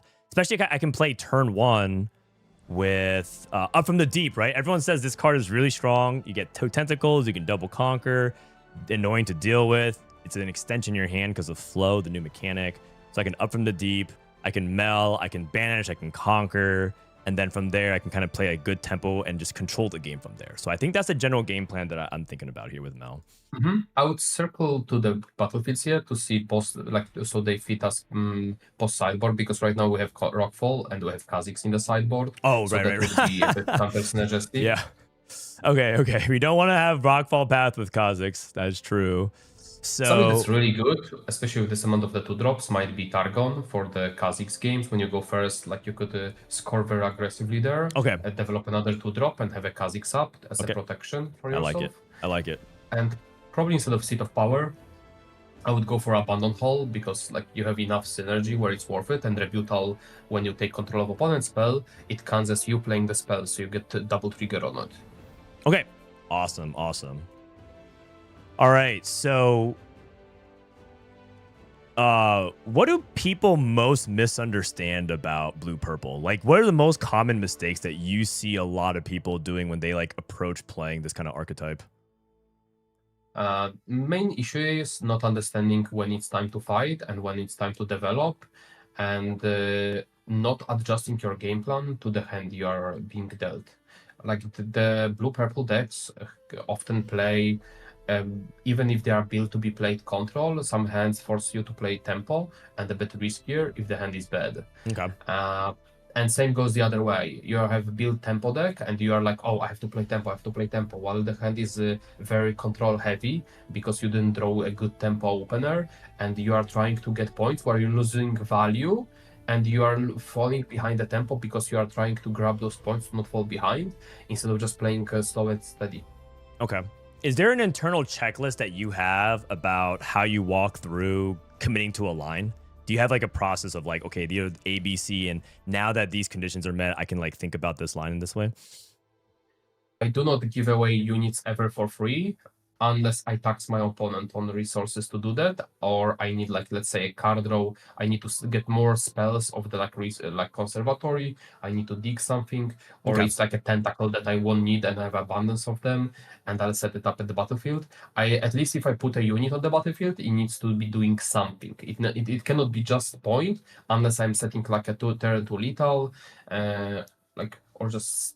It needs to be doing something. I'm doing, like, if it's like just going to like 3 points and not like dying for free afterwards, it's a no-go. Yeah. Okay. So don't just like throw in the merchant just for one card draw and discard and then just let it get eaten immediately, right? I feel like that's a lot of people do stuff like that when they're first playing.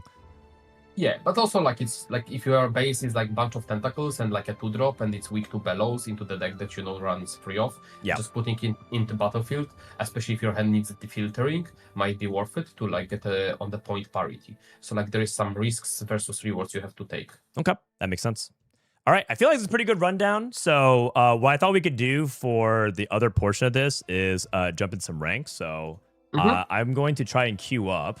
This might take a minute or so. You don't really play a lot of ranked yourself, right, Alan? Oh, I never matchmake. I only play scrims. You only play scrims. Oh, actually, I immediately got into a game, so this is good. You might need to share. I don't know if you use different window now, but this one is showing the deck building right now. I'm about to go into it. So, do you see it? Oh, okay. I understood that you got a. Yeah. All right. Here we go. All right. I'm going to change my username to Frodan.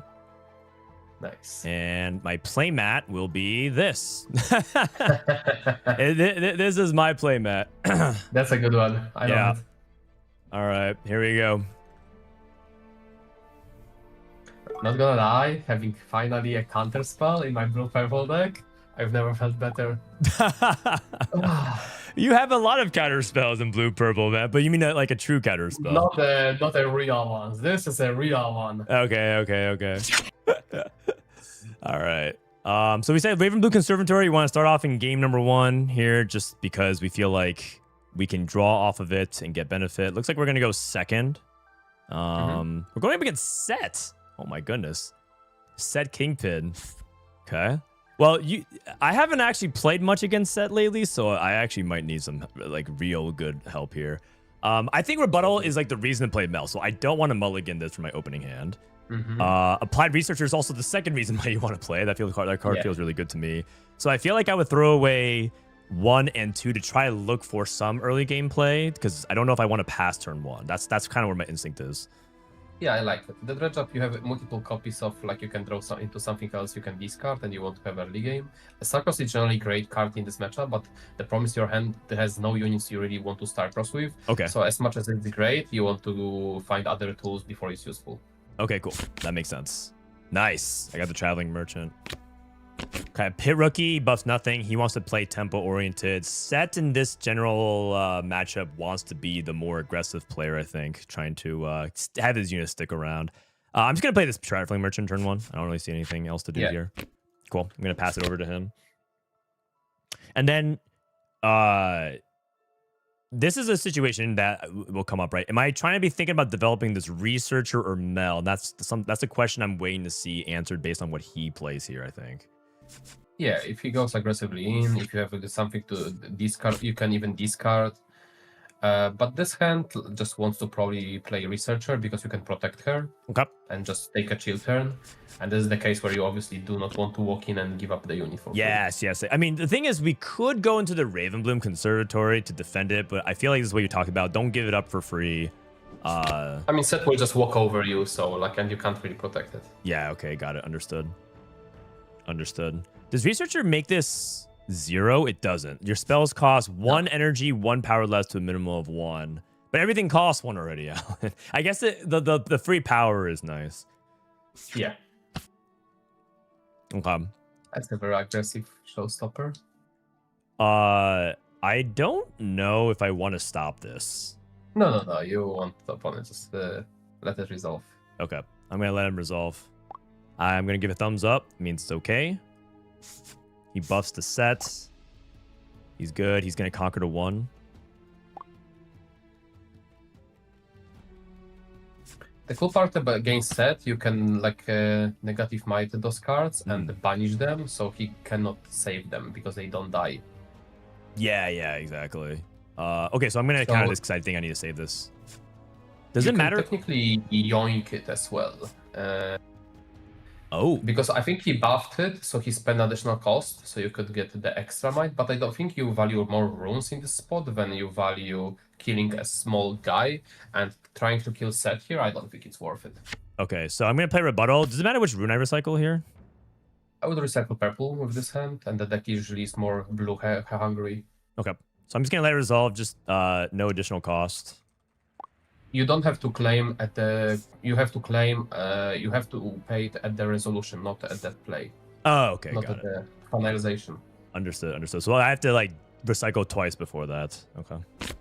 So basically, if you do get defied, you don't have to pay extra run, which is nice. Okay. Understood. So this guy is huge. He's a 5. He has +1. He's buffed, so he's now a 7 because he counts himself. And I think at this point I want to avoid combat against him. I feel like I'd rather push into the other battlefield and try to go from there.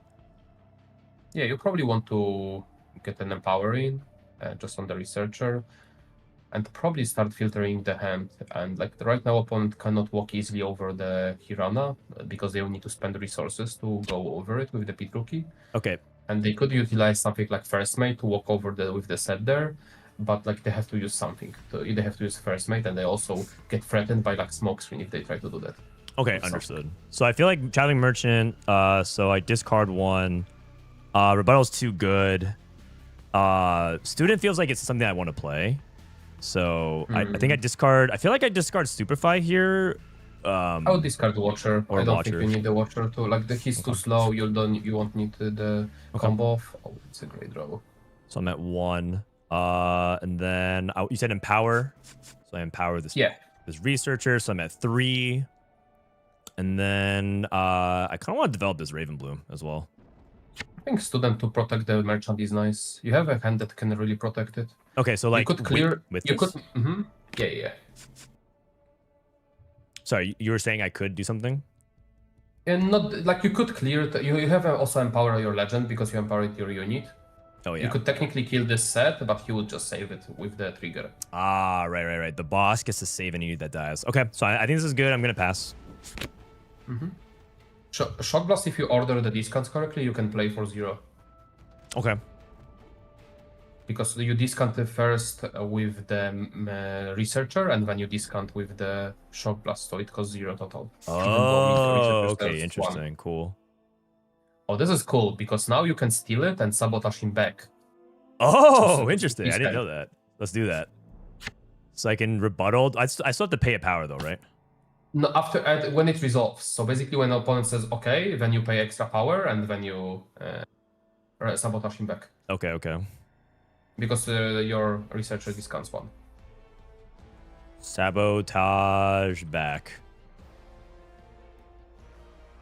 That's my favorite. That's like best target to. Wait, this is actually to so sick. What the heck?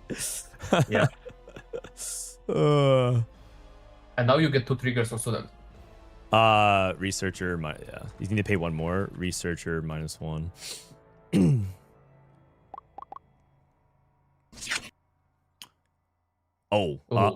Call of Glory or Punch first? I feel like Call of Glory is like a really efficient tempo swing. But he has no buffs, and he needs to use. He would need to use his set buff, so which he doesn't want to do. Okay. But he could Rengar and eat a buff, and that would make Rengar go to 9. And you have right now 6 power, but you could catch him off guard with a 0 mana Shock Blast. So you could kill it. I think taking away Call to Glory makes a lot of sense here. Okay. Yeah, I like Call of Glory. It makes sense. And his hand is very power hungry, so you want to probably take a cheap trick. Okay. So wait, this is technically +2, right? Yeah. Student is +2 now. So you have 6 might. So this would be trading if they allow it. You could buff student even further with shock blasting here, but I don't think it would be worth it. I think losing student here is better than keeping shock blast in hand. Yeah. I think he's taking it back because I think he didn't realize the +2. Yeah. Well, that's super nasty. I didn't realize rebuttal would do that. Okay, so he's offering trade. I'm gonna have to accept this. He's gonna kill the merchant. Yeah, and now he's gonna throw in Rengar and you can blast it, which is nice. So the nice shock blast it.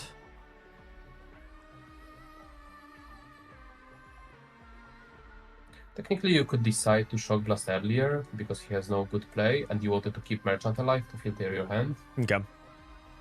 Something to keep in mind because we might run out the cards, but so it is. And like we have a lot of cycle in the deck. Okay. Well, I mean, we don't have that many cards right now, but I think it's okay. The blue Mel would be handy here. Okay. Oh, there's the card draw. Okay. So start off with just playing red for 1, draw a card. Mm-hmm. Okay. I kind of want to float and draw another card. Yeah, I mean you can always do that. But right away, here is just fine to shortcut a bit. Okay. Yeah. Oh no, sorry. That's crap. Draw from the bottom. It's remove. Okay, so then I have the Traveler's Merchant. Now I can develop Mel or I can play Traveling Merchant. I think Merchant is better here. But think where we want to play it, because technically you could decide to walk up here. The opponent cannot really challenge you because of his hand nature, and you might be looking to filter the hand, and you might be looking to walk back from battlefield to filter your hand instead of walking forward. Okay. So try to challenge. So if I can attack, I actually do win this trade. If I smokescreen right now, it's 7. Yeah, but he gets to save it. I would be looking forward to banish it next turn with smokescreen and the purple Mel. Okay. So then he cannot save it from banish. Okay. So you want to let's take Monastery then, and then get a point. So instead, what we could have done, instead of drawing again, you could have smokescreen into purple Mel and banish it through this turn even. Ah, I see. But okay. The play you did is fine. There is nothing wrong with this line as well. Okay. It would just win out instantly. And Merchant on the battlefield too, so you can walk back next turn together. I see. And then draw a card. You want to maximize the movement, basically where you move the units. Okay, that makes sense. I see. I'm seeing how you're trying to line up the tempo. We're trying to organize all of our cards to get one giant swing and then kind of get a decisive tempo swing lead here. Okay, so he full develops. He's completely tapped out, and then I feel like this is the turn that you're talking about. We can play Mel. We can smoke screen. Do you have a and stack deck in your trash? You do not have. It would be nice to have a stack deck here to find a tentacles you could discard for Mel, because otherwise you have to discard Stupefy, which is a bit unfortunate. I see. But you have a refill later with the fizz. You can fizz stack Stupefy afterwards. I can start with the Traveling Merchant as well, but you don't want to discard any of those, I think. But if you plan to walk in back here, you might as well try to discard Stupefy and see what you draw, and hopefully it's a spell. Worst case, you can fish Stupefy to fish for another spell. If you find a unit now of that discard. Okay, so I guess we walk back and pitch Stupefy then? Yeah. Okay. Draw. Student. It's not it. So here I think you said we do the smoke screen on the sets. Not yet, because you don't have a spell to discard for purple Mel. You have to fish for the spell now with the Fizz Stupefy on the set. Oh, I see. So Fizz to the base. Stupefy. Target this guy. It's now 6. This is 2 deck to the bottom. And I draw. Stack deck. Okay. Yeah. You like to stack deck, but you don't have energy to do everything, so you need to actually smoke screen and discard stack deck, unfortunately. Okay, got it. So Mel goes here. Yeah. 3, 4, 5. And then smoke screen on this. That's my 1. And then you discard the spell. Discard the spell to empower this Mel. And when I become Mel, I can banish this. Cool. Yeah. I also held the 3 points, I believe, right? Yeah. Okay. And you walk back with Researcher. Okay, cool. Wow, that was a big turn. So I guess in hindsight, maybe it was a little bit too risky to throw the Stupefy away. I think it's fine. You should have around 28 spells in the deck. So I think it was objectively correct. Okay, understood. Oh, he's trying to force combat here. I don't think you mind. You don't have that many cards right now in hand. You used already great use of the Researcher. You don't mind if she's dying here. Yeah, she's dead. I can't use my disempower during combat. No, it's only on your turn. It's at the slowest speed. Arena bar. Okay. So here it's important to utilize merchants ability where you can, if your hand is empty, you just draw one. Okay. It's free. Well, I have a stupefy here, so this is buffed. I mean, probably just throwing stupefy out here is worth it to see if you can top deck something like a unit or something to throw out, so you don't have to discard an extra one. Okay, so I'll discard. I'll even stupefy tentacles. his Faefolk then. Yeah. Yep. So you don't have to use your legend to get a merchant effect on it. Okay, copy that. Ooh, now I wish we used it on the other one because now you could. Yeah. Okay. Unfortunate. Unlucky. Should I? Okay, so this is technically a 2. I could walk it over with this over right now, force him to save. Yeah, that. but I think it's better to put it conservatory because it's the most valuable unit you have on the board right now. Okay. Because it's drawing cards, so you have to just get rid of flourish here. Okay. So I'm here. I'm at 4. Oh, now you could utilize the student back and use the thing we just talked about. Okay, so I play student in the back Yeah. here. Do I want to put it on the conservatory or my battlefield?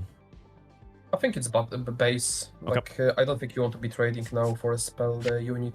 And then I You'll be able to take advantage of it later.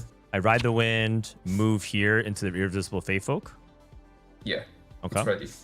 And then it's And you ready. draw a card. On that move, I discard and draw 1, but I have nothing to discard, so I draw 1, which is huge.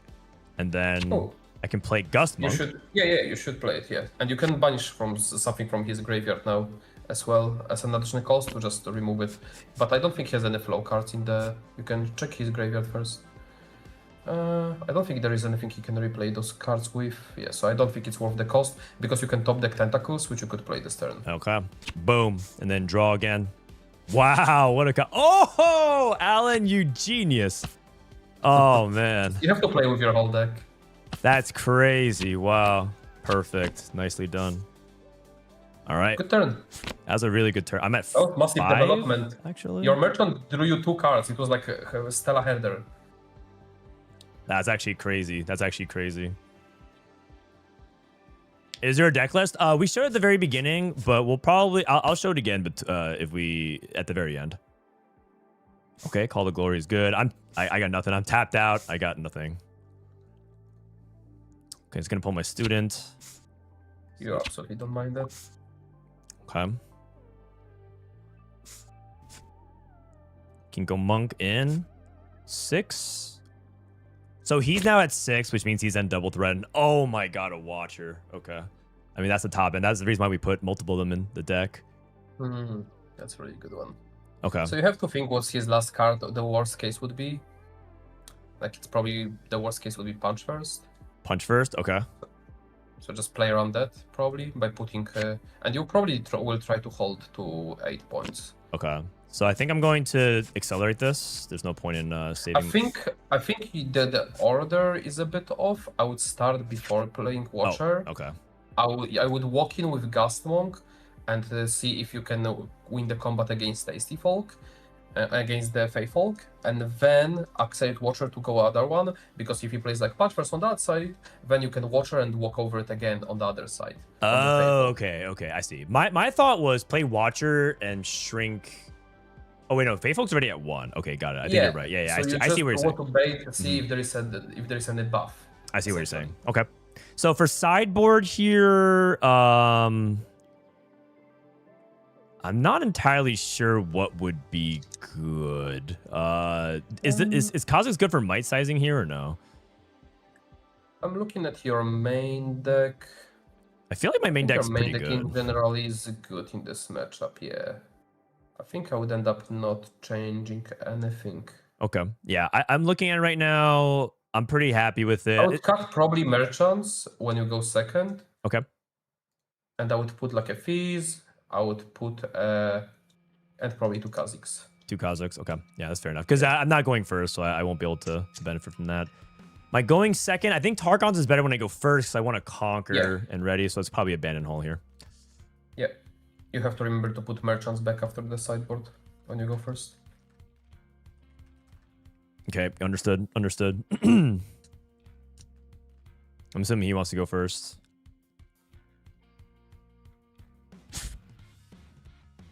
Cool. All right, mulligans. I love having stack deck. I feel like Ride to Win's very situational, even though it's a one of. I feel like it's too situational. Same thing with Starcrossed. I feel like these are just like much later. So okay. And the red up is nice to have in hand because worst case you can recycle it early and you can have it for the Mel discard. Okay. I feel like I had nothing to do, so I just want to dredge up and draw a card here. I think you you can get a student if you get a stack deck. Oh, okay. So stack deck first. Got it. Yeah. So look for the 2-drop. Okay. How valuable is it to have it up from the deep from the hand so that I can like do it? I think it's very good with this hand. I would take it for the even discard value because you're gonna play now the dredge up and then you can next turn you can Mel discard the tentacles and have it in your trash ready to play. I see. And if opponent doesn't walk in, then you can just play tentacles because then they don't have a good faithful target. Basically, there is a good chance they just play base and they don't walk up and they wait for you to play a unit. Okay. So if they're not, if he stays in the base, I feel like this. Oh, so then I play tentacles is what you're saying. Yeah, and dredge up this turn as well. You have a very good play. Okay, I see. And that would punish for staying base. Okay, so this is the banish play you talked about. Mel, throw away up from the deep and banish it. Okay. Yeah.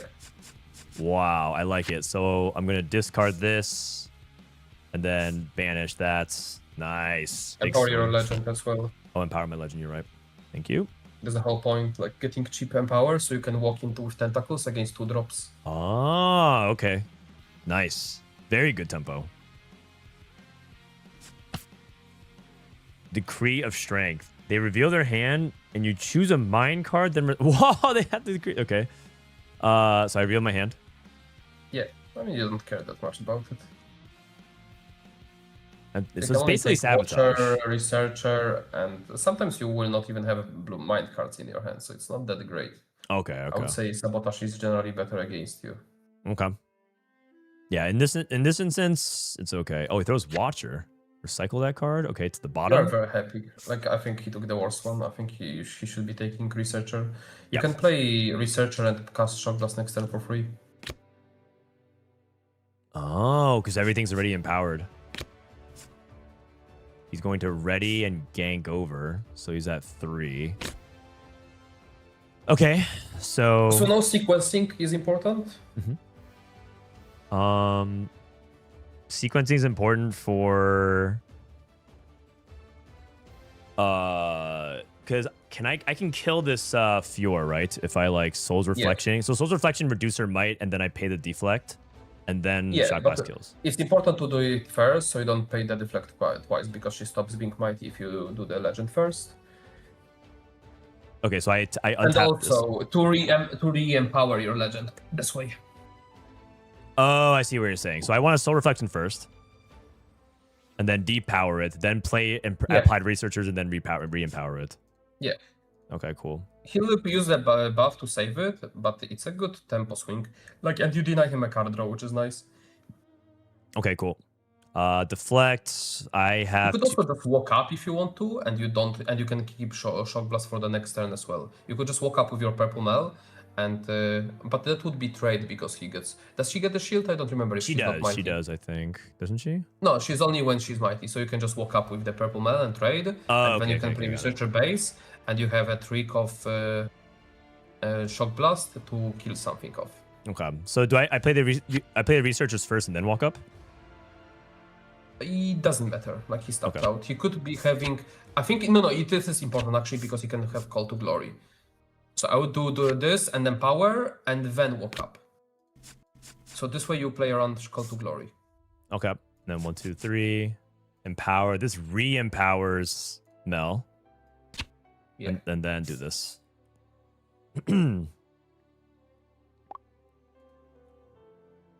Okay. So I'm at 1. And then that's it. Yeah, he's running already low on resources. You could do like a showstopper here, but you can shock blast. So I think against that you wouldn't. I think you wouldn't even shock blast here. I think you would just let it happen. Ooh, just straight up Call of Glory. Okay, he did have the Call of Glory, but I think he just top decked that. We don't know. Okay, so that's 7. But if you do it the other way, he could be losing her last turn. But yeah, you want to blast it and you have to play deflect now. Okay. But I definitely want a shock blast here though. Yeah. And just pay attention to the runes because you have a lot of purple costs, so probably recycling blue. Yep, that makes sense. Recycle the blue here.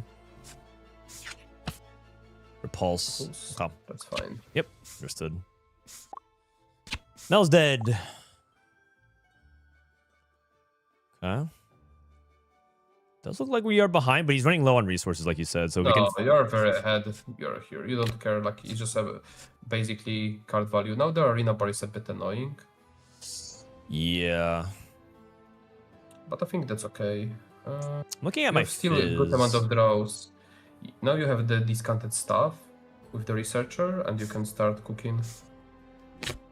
He really wants the card draw of it. Interesting. The Gasmonk was very good top deck if he wasn't stacking here. So Gusmonk gives me +2, so if I attack with Researcher, it's 6. This also flares for shield.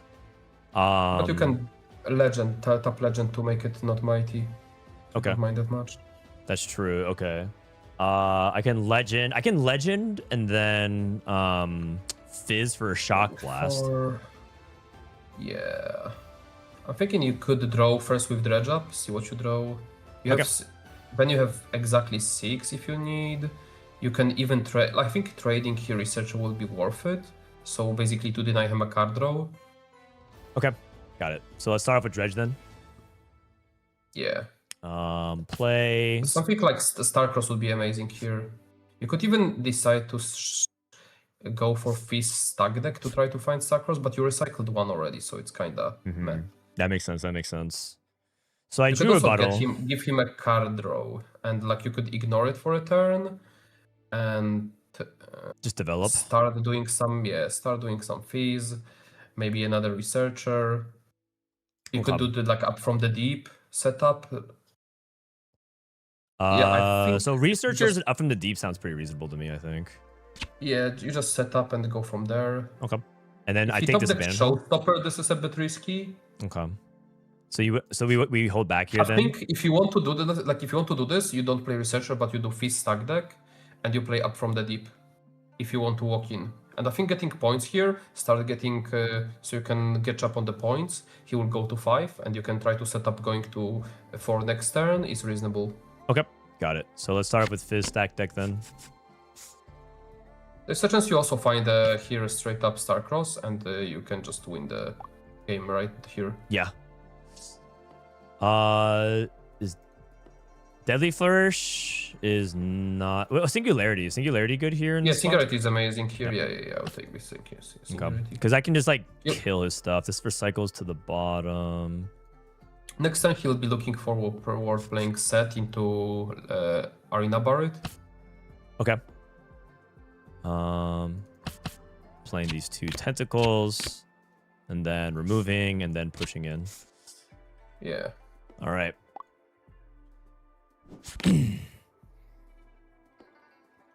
Okay. So I feel good on the resource front. Just draw an extra card though.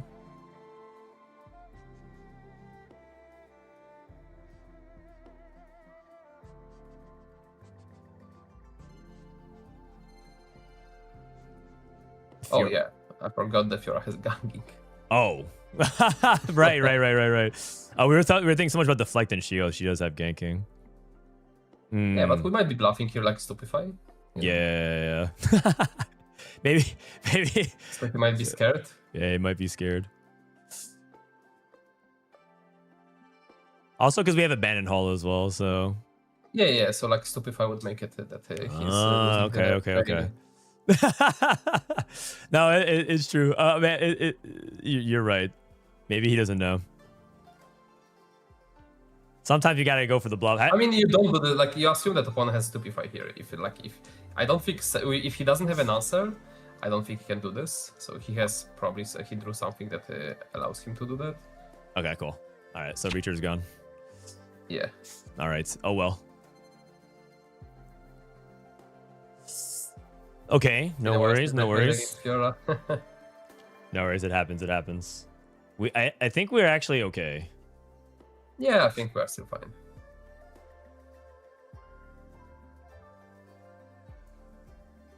Can't bluff to the jungle? What does that mean? Set. Kinko Monk. He's got a bunch of buffs. Yeah, so basically you want to bait him into using his legend on the Fiora, so you can clear the Fiora in the base and set afterwards. Yes, yes. Oh, look at that. That was stupefy. Oh, we were one draw off. Okay. So how do I get this? So Singularity is 6. I could reduce it with Mel and then Stupefy. I can also Gust Monk here as well. So I think I want to start off with Soul Reflection, -2 on Fiora, so that way she's not mighty anymore. And then I want to Gust Monk, I think, for the +2 and push in. Or is it Stupefy instead? Maybe Stupefy. I think you want to Singularity this turn, and if you Gust Monk, you can't Singularity, so you have to use Stupefy this turn. Yeah, okay. So start off with... Is it better to Soul Reflection first or Stupefy first on Fiora? The thing is, the question is, are we winning if we do this? Because next turn he will be able to just walk in. For you might you might start with just the Stupefy, see what you draw first. Okay. Does it go enough? Hold up, on the might 3. She's 5. She's gonna go to 2. Yeah, you can use just Fist to walk over. Because if you don't draw Stupefy, I think we lost. Okay, so I'm gonna start with Stupefy here. Yeah. Then I will recycle purple. Draw. Yeah, that's game. Okay. Walk in, you clear this, glide this, he walks in with 4. Yeah, you can't win. Okay. Let's go game 3. Yeah. All right, no worries. That was just tough in general. Okay, so let's go into game 3. We want the merchants back in. Yeah. Okay. And then we just probably take out the Kazakhs. I'll try to take out Kazakhs, yeah. And take out, I think, 1 Fizz. Basically resetting to game 1, yeah? For the most part, I would rather take out Deadly Flourish before I take out Fizz. Okay. What do you think about gear removal against the arena bar stuff? Is that too situational? I don't think it's worth it. No, Okay. I'd rather just utilize Singularity to Okay. remove them. Okay. This looks good to me then. All right. Targon's Peak. Our goal is to conquer. Oh, we should have. I forgot we have the Targon. We should be having Kazakhs. Oh, okay. Or Cyborg. I mean, are we allowed to restart that or no? No, it's fine. Okay. Just pretend we didn't draw it. Just pretend we didn't draw it. Okay, cool. It's fine. It'd be too easy if it was... oh my god, wait. This hand looks kind of good. I feel like we have a turn 1 with Ravenbloom. Yeah. We have the researchers, and then this is like good. Depends what he does, but I would like to see... I usually would up from the deep turn 2 here before I would do researcher. Okay. So I think... I kind of want to keep this hand. Yeah, full keep. Okay, full keep. All right, I'm going to turn 1 student and pass. Best turn 1 in the game. Lucian. Okay. So he could Rampage next turn. He could also Rengar if you walk in. So I think you do not walk in. If you do Researcher, he will Rampage. I think he will walk in, walk out, probably with the Lucian, just develop. The riskiest line and the biggest payoff is to play Researcher. And then he will not have any development probably unless he has a 2-drop if he tries to Rampage you. Yeah. You could try to just bluff with Student. You do have a counters play with Rebutal and you can just sacrifice Student. But I would like to see Targon. Yeah, full keep. Okay, full keep. Okay. So he could Rampage next turn. You do have a counters play with Rebutal and you can just sacrifice Student. And if he Rengars, you have a big punish against against Rengar anyway. You can clear the Rengar next turn for 0 mana. So I think I like Researcher and play with Student and sacrifice Student for a big development play. Okay. So you want me to take Targons with the student, right? Yeah. And this way you are protected from everything to protect Researcher. And next turn, worst case, if he walks in, you get another trigger next turn. And you have a counterplay to pretty much everything if you sacrifice Student, and he might be scared by walking in, because Stupefy, Stack Deck, it's too risky to walk in, so bluffing here is great value. Okay, I like that. A little bluff tactics. Yeah, and also he wants to walk there because you could play like Set plus Buffett from the Valley, but... You know, I actually have to read Valley. I haven't played against Set very much. When a player plays a unit here, they may pay 1 to buff it. So they're paying... Oh, I see. They're playing the Fiora here. You are very happy this turn. Okay.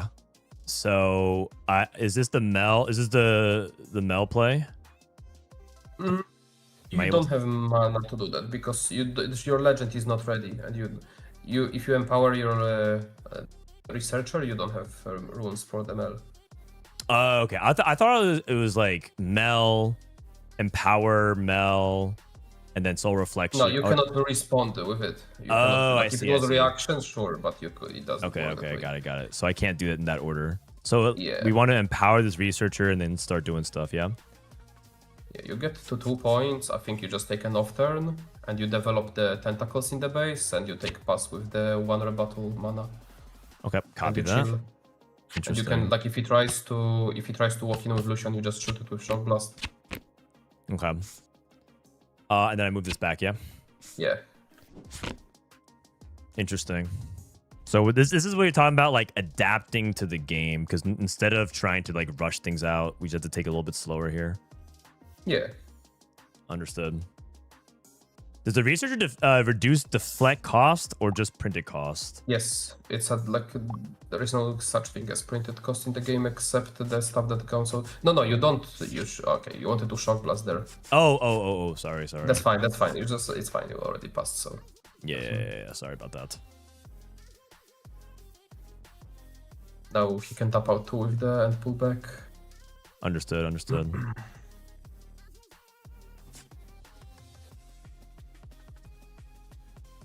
I thought we were saving the shock blast for Fiora. I misunderstood what we were doing here. Oh, you want to banish Fiora with the Mel next turn. You want to legend her. Yeah, you can just legend her and banish, which is nice. Okay, so legend. I'm going to. You do pay deflect because it's an ability. Okay. So You only discount the spells. Yeah. Okay, and then 1, 2, 3, 4, 5, and then I'm gonna discard Bellows Breath. Mm-hmm. Okay. How do I unlink this? I don't know. I don't play on Arena. Okay. Call to Glory. I can rebuttal this. Yeah. Okay, I'm gonna rebuttal. And there's no point in like taking control of it. So yeah, there is no point. Okay, cool. So she is gone. How do I like? I don't know. And then I feel like this is the point where this is what makes tentacles really good. Is I can take both them with tentacles and not have to extend forward. Yeah, you definitely want to also develop another tentacles this turn or develop merchant. Okay. I think setting up tentacles for the next turn is pretty nice here. Okay, I like that. And you untap 2, so you have you can threaten some stuff. So basically, play this, and then I'm just gonna keep these 2 runes up and pass. Yeah, there is a merit into doing merchant instead, so you can buff a student by playing the tentacles next turn if you need to buff it, but you have to banish the card as well. Okay, so you're saying so you're saying you do want to play this traveling merchant or not? I feel like No, you don't have the resources anymore because you paid 2 for right. tapped out and you Okay, untap 2 with the Targon. I'm shortcutting. And you have to banish the. Yeah, I would play merchant here over tentacles because I would keep it to potentially buff the student next turn. Understood. Here you should be shock blasting this. You shouldn't be letting this to walk in for free. Okay, shock blast. You should tax him.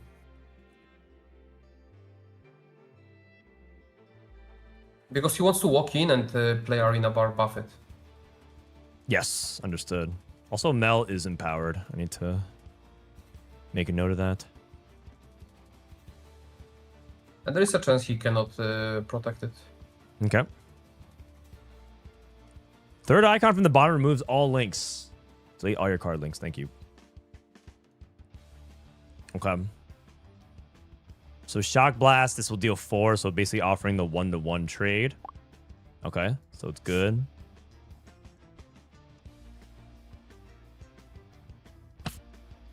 Punch first. Nice. Wow. Okay.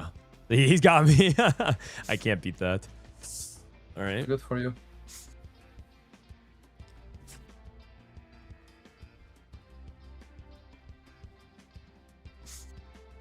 So Lucian, he's got this. Your tentacles up from the DP is banished. Oh yeah, thank you. I was like, it was looking kind of weird. Okay. But I still have a lot of things developed here, so I still feel like I'm in an okay spot. Mm-hmm. 1, 2, 3, 4, 5. Fiora.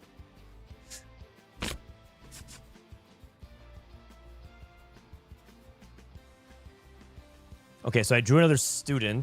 This is what you're talking about with the traveling merchant. I think we need to like do that for the card draw. Yeah. We have Fizz. What can Fizz do? Can give us Shock Blast. Oh, geez. This is kind of tough. And then he has 2 cards up with a lot of might up.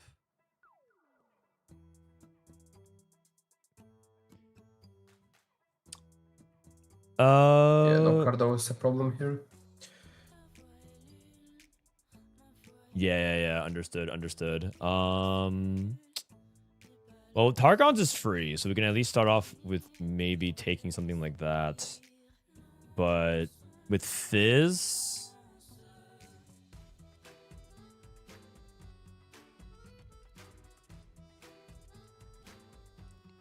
I can also try to see if I can trade like one thing at a time. So if I use Soul Reflection, Have to contest here, I think. Yeah, I think you should be looking to kill like Fiora here with his Shock Blast. okay. Use the reflection first, and then this way I think he should be worried about keeping his set alive, so he might not use the legend here. Okay, so I'm gonna deflect. Actually, I think I deflect purple. Okay, and then you play Fizz. 1, 2, 3. I'm going to recycle both of these. I'm going to play the Shock Blast, and it's still 0, right? Because I still have empowered stuff. Yeah, you have to play deflect. Oh no, you don't. She's not. Yeah, she's not mighty. She's not mighty, I think. Repulse again. Okay. I have no answer to that. Yeah. So this guy has tank. I can't actually kill it then. You can walk in. Oh, here the set had tank. Okay, I even forgot. I mean, I could walk in That's so with good. all of this. Like I could walk in with everything and like try to kill it, but he's gonna save 1 unit is the big problem, right? I mean, yeah. Yeah, that's a bit problematic, and he has this. You could buff something after playing. This is to the bottom. Yeah. Yeah, that's a bit problematic hand. Plus, he has still a card. He used the punch first. He might have a second one. Obviously, he has no call to glory. Otherwise, he would have used it. Could be another repulse, that card, or just like another unit. Maybe arena bar. Okay. I think you can't play around any cards now, but the problem is you might get outgrinded if you try to play into the. But I think threatening both is okay, so he loses 1, and if you are AFK, you are not doing anything here. So I think you have to start doing something. So I'm attacking with oh my god. I think I would walk in. No, actually, you know what? I would actually just walk on the. You have to hope to draw Starcross here. I think you just walk with the tentacle on the left side to get your trigger, and you develop base and you pass. Yeah, I feel like that makes the most sense here because in this spot, I just think we just need to draw something. So. I mean, if you draw Starcross, you win, but yeah, Okay. that's about it. And you have 2 draws to find it.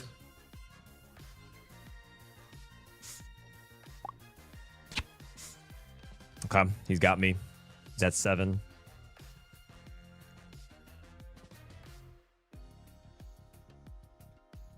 I feel like not killing this Lucian definitely cost us a lot over time as well. Oh, yeah. Yeah, so You that lost- you mistake lost a lot of time. that mistake definitely punished us pretty hard.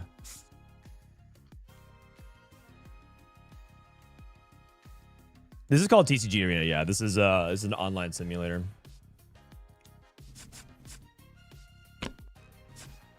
First mate, and he's gonna commit to a hold.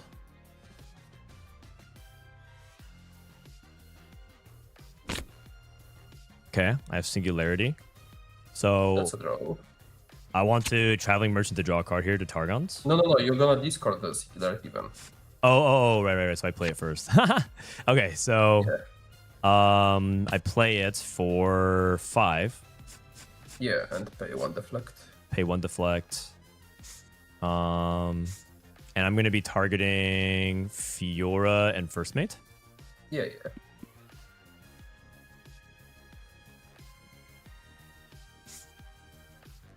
So I guess he's debating if he wants to save it or not. Yeah. Okay. Now you want to draw a card. Now I want to draw my card. It's Targons. Yeah. Draw. Watcher. That doesn't help now. I guess you just have to walk in on the set. Okay. So the best walk-in would be he has 7. I play around Punch first at 12. I mean, am I just shoving everything here in the middle? Well, you do want to put 1 tentacle to the left to play around Lucian later, so you probably want to put 8 plus 5, 13. Yeah. 13 makes sense here. You probably want to put double student to maximize the to might on defense. You keep the student. Oh, right, Put right. researcher. You can also keep the. I don't think you need the researcher for next turn because you're gonna be accelerating Watcher anyway. Okay, so this is Put on the 4. small. This is 13. So this is 3. You'd rather replace Mel with researcher. Oh, sorry. That's 8. That's 11 right now. This is 4 plus 3 Oh, you plus. played spell this turn. Okay, yeah, that's fine. 6, yeah. This is 13. 13. Yeah, that's good. Yeah, that's Okay, good. cool. So he kills these 2. Yeah. Okay. So I'm at 7, and then you say tentacle here, and then research on the right. Yeah. Okay. That is what it is. I think he should have hard time breaking this. Depends on the card in his hand. Like 1 punch first is not enough.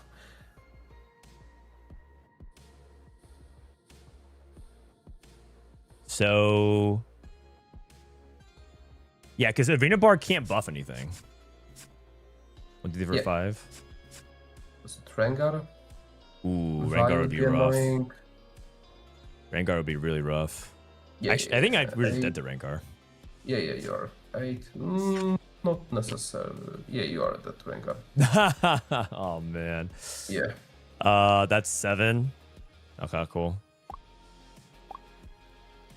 Oh god. Yeah, we would have drawn turn earlier Singularity and Watcher if we played Merchant before Tentacles. Okay.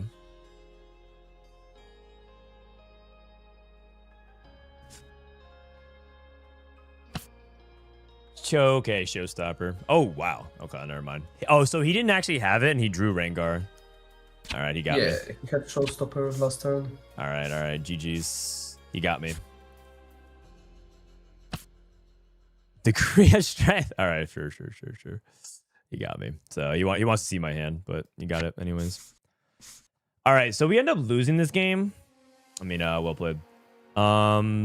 What are some of the things that we think went wrong that series? So we think that game number 2, starting from game number 2. What do you think was some of the things that went wrong there? Generally, the deck post sideboard is not a bit optimized. Like it lacks the card draw. Like if you don't see dredge up, like you're running out of the cards and you don't have a backup plan. Okay. You can adjust, like if you want to run that little card draw, you adjust it with the battlefields or Blue Mel post sideboard. That's what I like. That's why you run Blue Mel in the sideboard, so you can swap them out. Got it, got it. So how do you identify like these kinds of mistakes? I think a lot of people would go back and reflect on these kinds of moments and be like, I don't know what went wrong exactly. So how are you trying to spot the mistakes there in a deck setup like this? Basically, we had both games. We had always the Researcher. We had the payoff with Researcher, but the problem is had not enough cards for the payoff to be real. Okay. There is a lot of cards that are not like getting enough payoff of it. We don't have enough payoff for the SOL tentacles.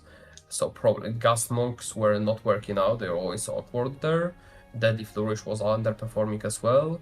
We're missing smoke screens for sure. So those would be the initial cuts, like remove some Gas Smoke or Deadly, increase the smoke screen side, and perhaps adjust the battlefields. I see. Okay, that makes sense. So basically, like, we got the payoff, but we didn't have the follow through, is like kind of my understanding. We got some Researcher, we got some good stuff, but it feels like we were still lacking. But we didn't have a payoff for her.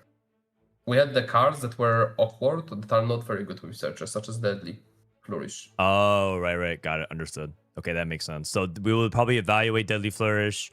We would reevaluate our sideboard, because game one went really smooth, and then afterwards we didn't really have like a good game plan for it. So yeah, and like you've seen, like Repulse, like you should immediately side in Blue Mel when you see Repulse. It will be a dead card in his hand when you empower Blue Mel. He can't really kill her, and like he cannot counterspell when you empower her. So like you would suddenly increase, like instead of discarding a card, you would be drawing a card, plus you would disable opponents like 1 or 2 card draws, and suddenly you create a free card advantage over the course of the one game. okay, got it. So let's make some cuts here. So what are we cutting from our sideboard? 2 abandon are definitely redundant. Okay. You don't need acceptable there as well. I would put a Blue Mel. Blue Mel. Yeah. Okay. Blue Mel can go into the sideboard, and then you said like more things like smoke screen, like just like better ways to like pay off the Researcher. Yeah. Okay. You have to find the right balance when building around Researcher deck, and Okay. we definitely were running out of the juice. Yeah, running out of juice. Okay, understood.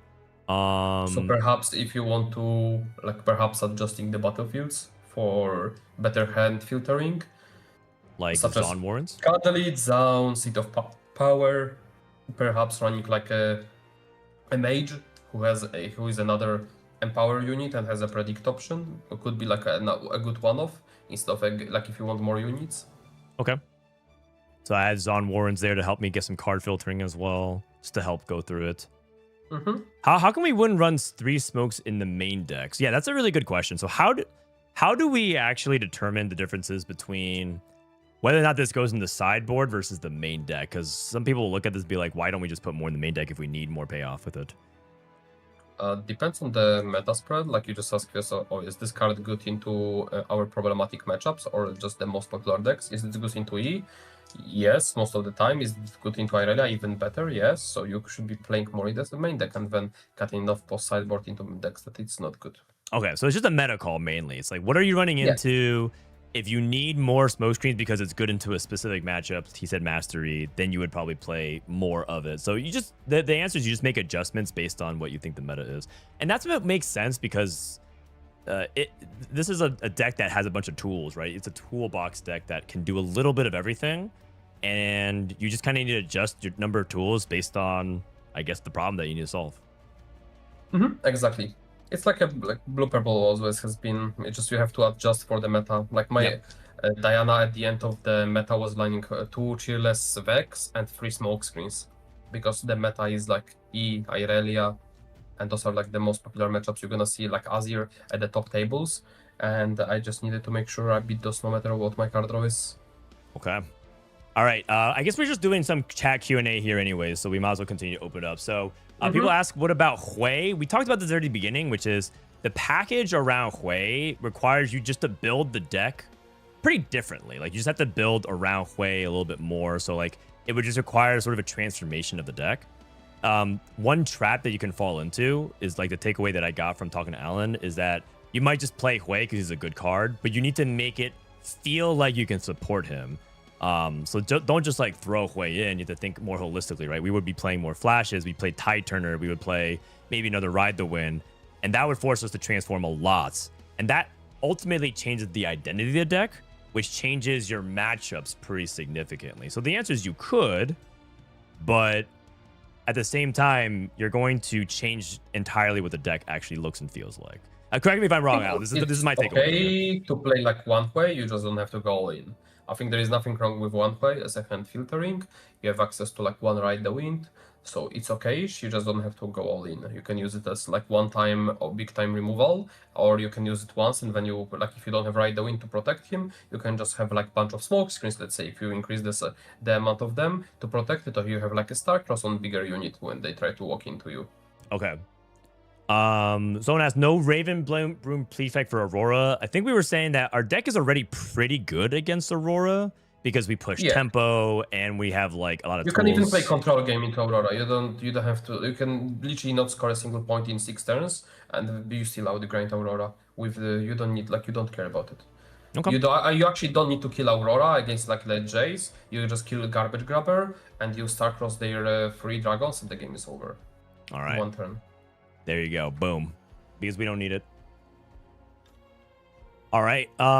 So I want to end this by asking you a couple of like one serious thing and then a couple of fun small things, like a little bit of a quick fire session, Alex. I really appreciate you taking the time.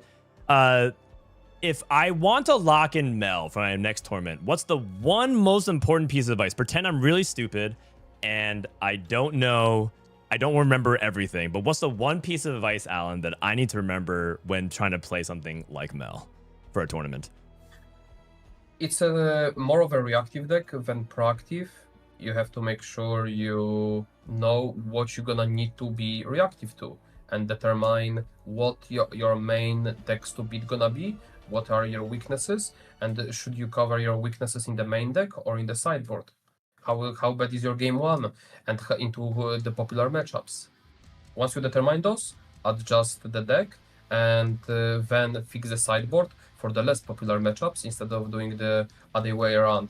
Even though some cards feel amazing, they are absolutely doing nothing into the problematic matchups. Let's say you play into E, you have like triple wages, double deadly flourish to singularity. Those feel absolutely amazing into, let's say, Diana. But when you run into E and you see one camel to Akali and you are scratching your head, now what?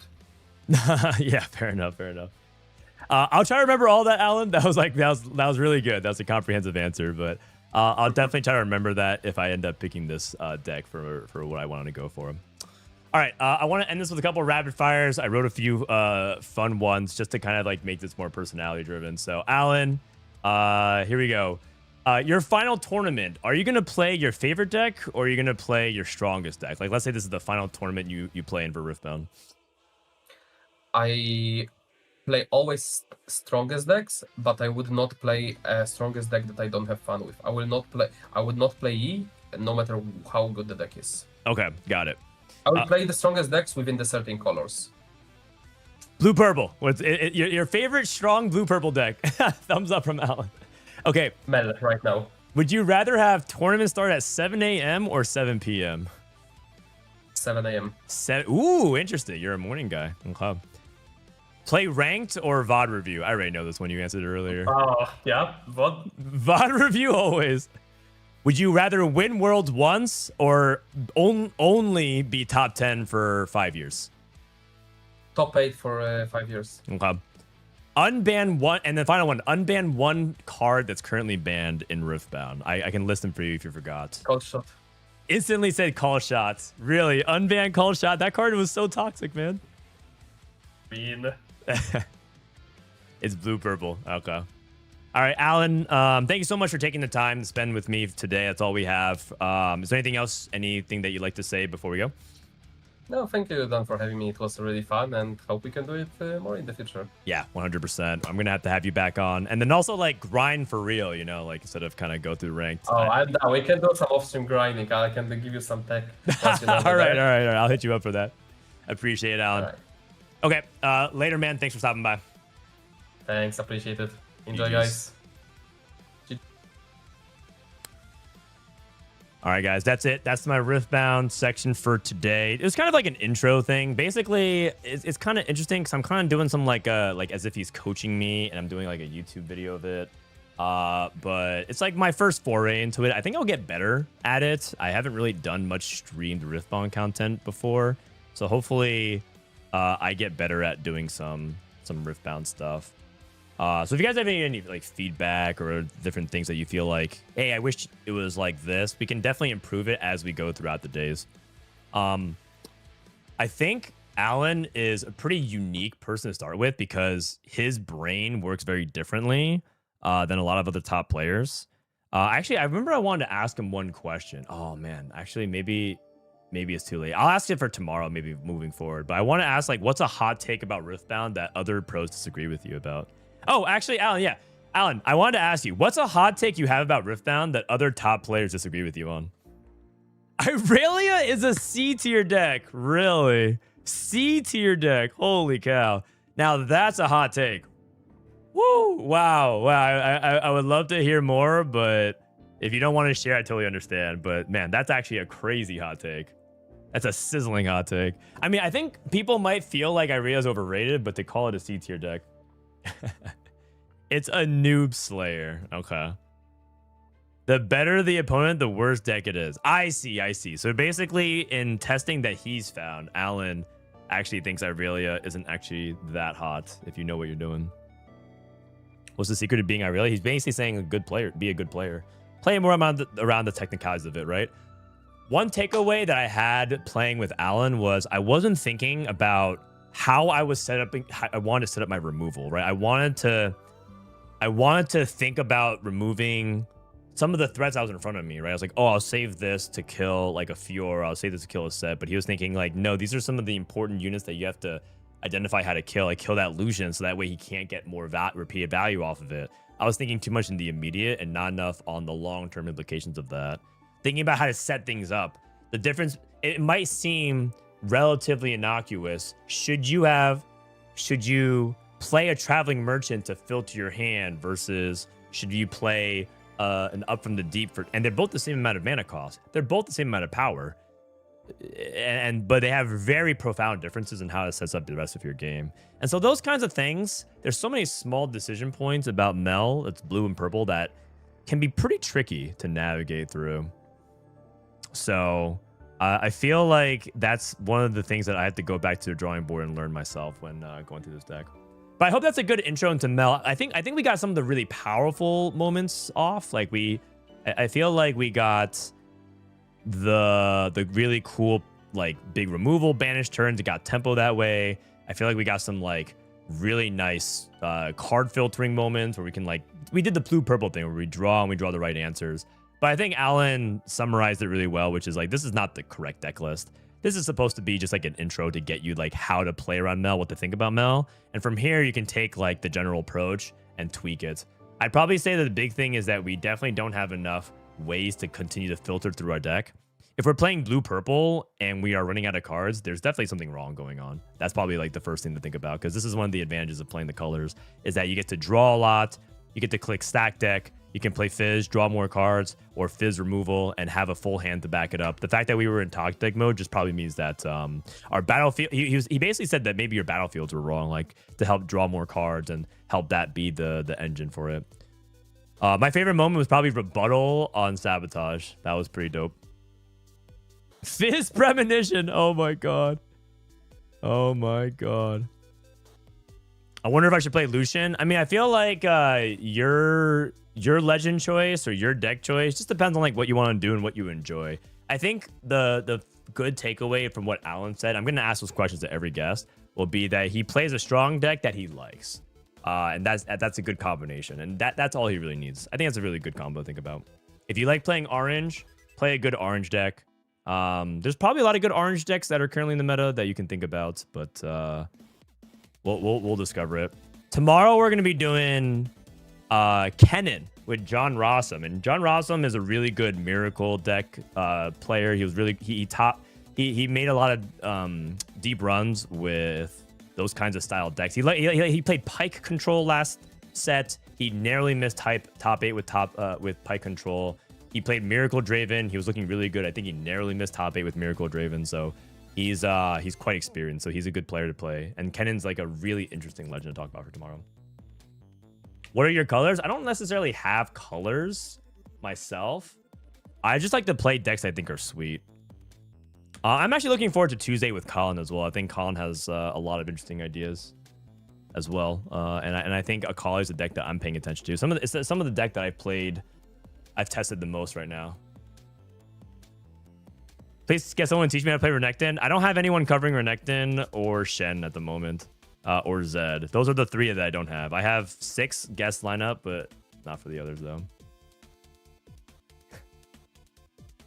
His hair is blue and he's wearing purple. I know. I'm blue purple right now.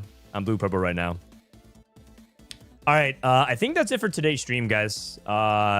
Good session overall. Thanks for hanging out. I'll be back tomorrow for more TFT at the Riftbound. This is pretty much going to be the cadence moving forward. So I hope you guys enjoyed that. In fact, let me see if I can just raid someone. Since you guys stuck around for the Riftbound section, let me raid somebody else. Oh, wait. I see my buddy Goobums online. He's playing Paper, and it says Goobums is actually having Prismat testing. So if you guys love Riftbound, you're probably going to love some Goobums content. It was fun. I think. Thank you, Coco. I'll get better at this. This is my first foray into it. Hopefully, I can make it more engaging and more, maybe even continue to think about some unique ideas about it. All right. See you guys tomorrow. Peace out.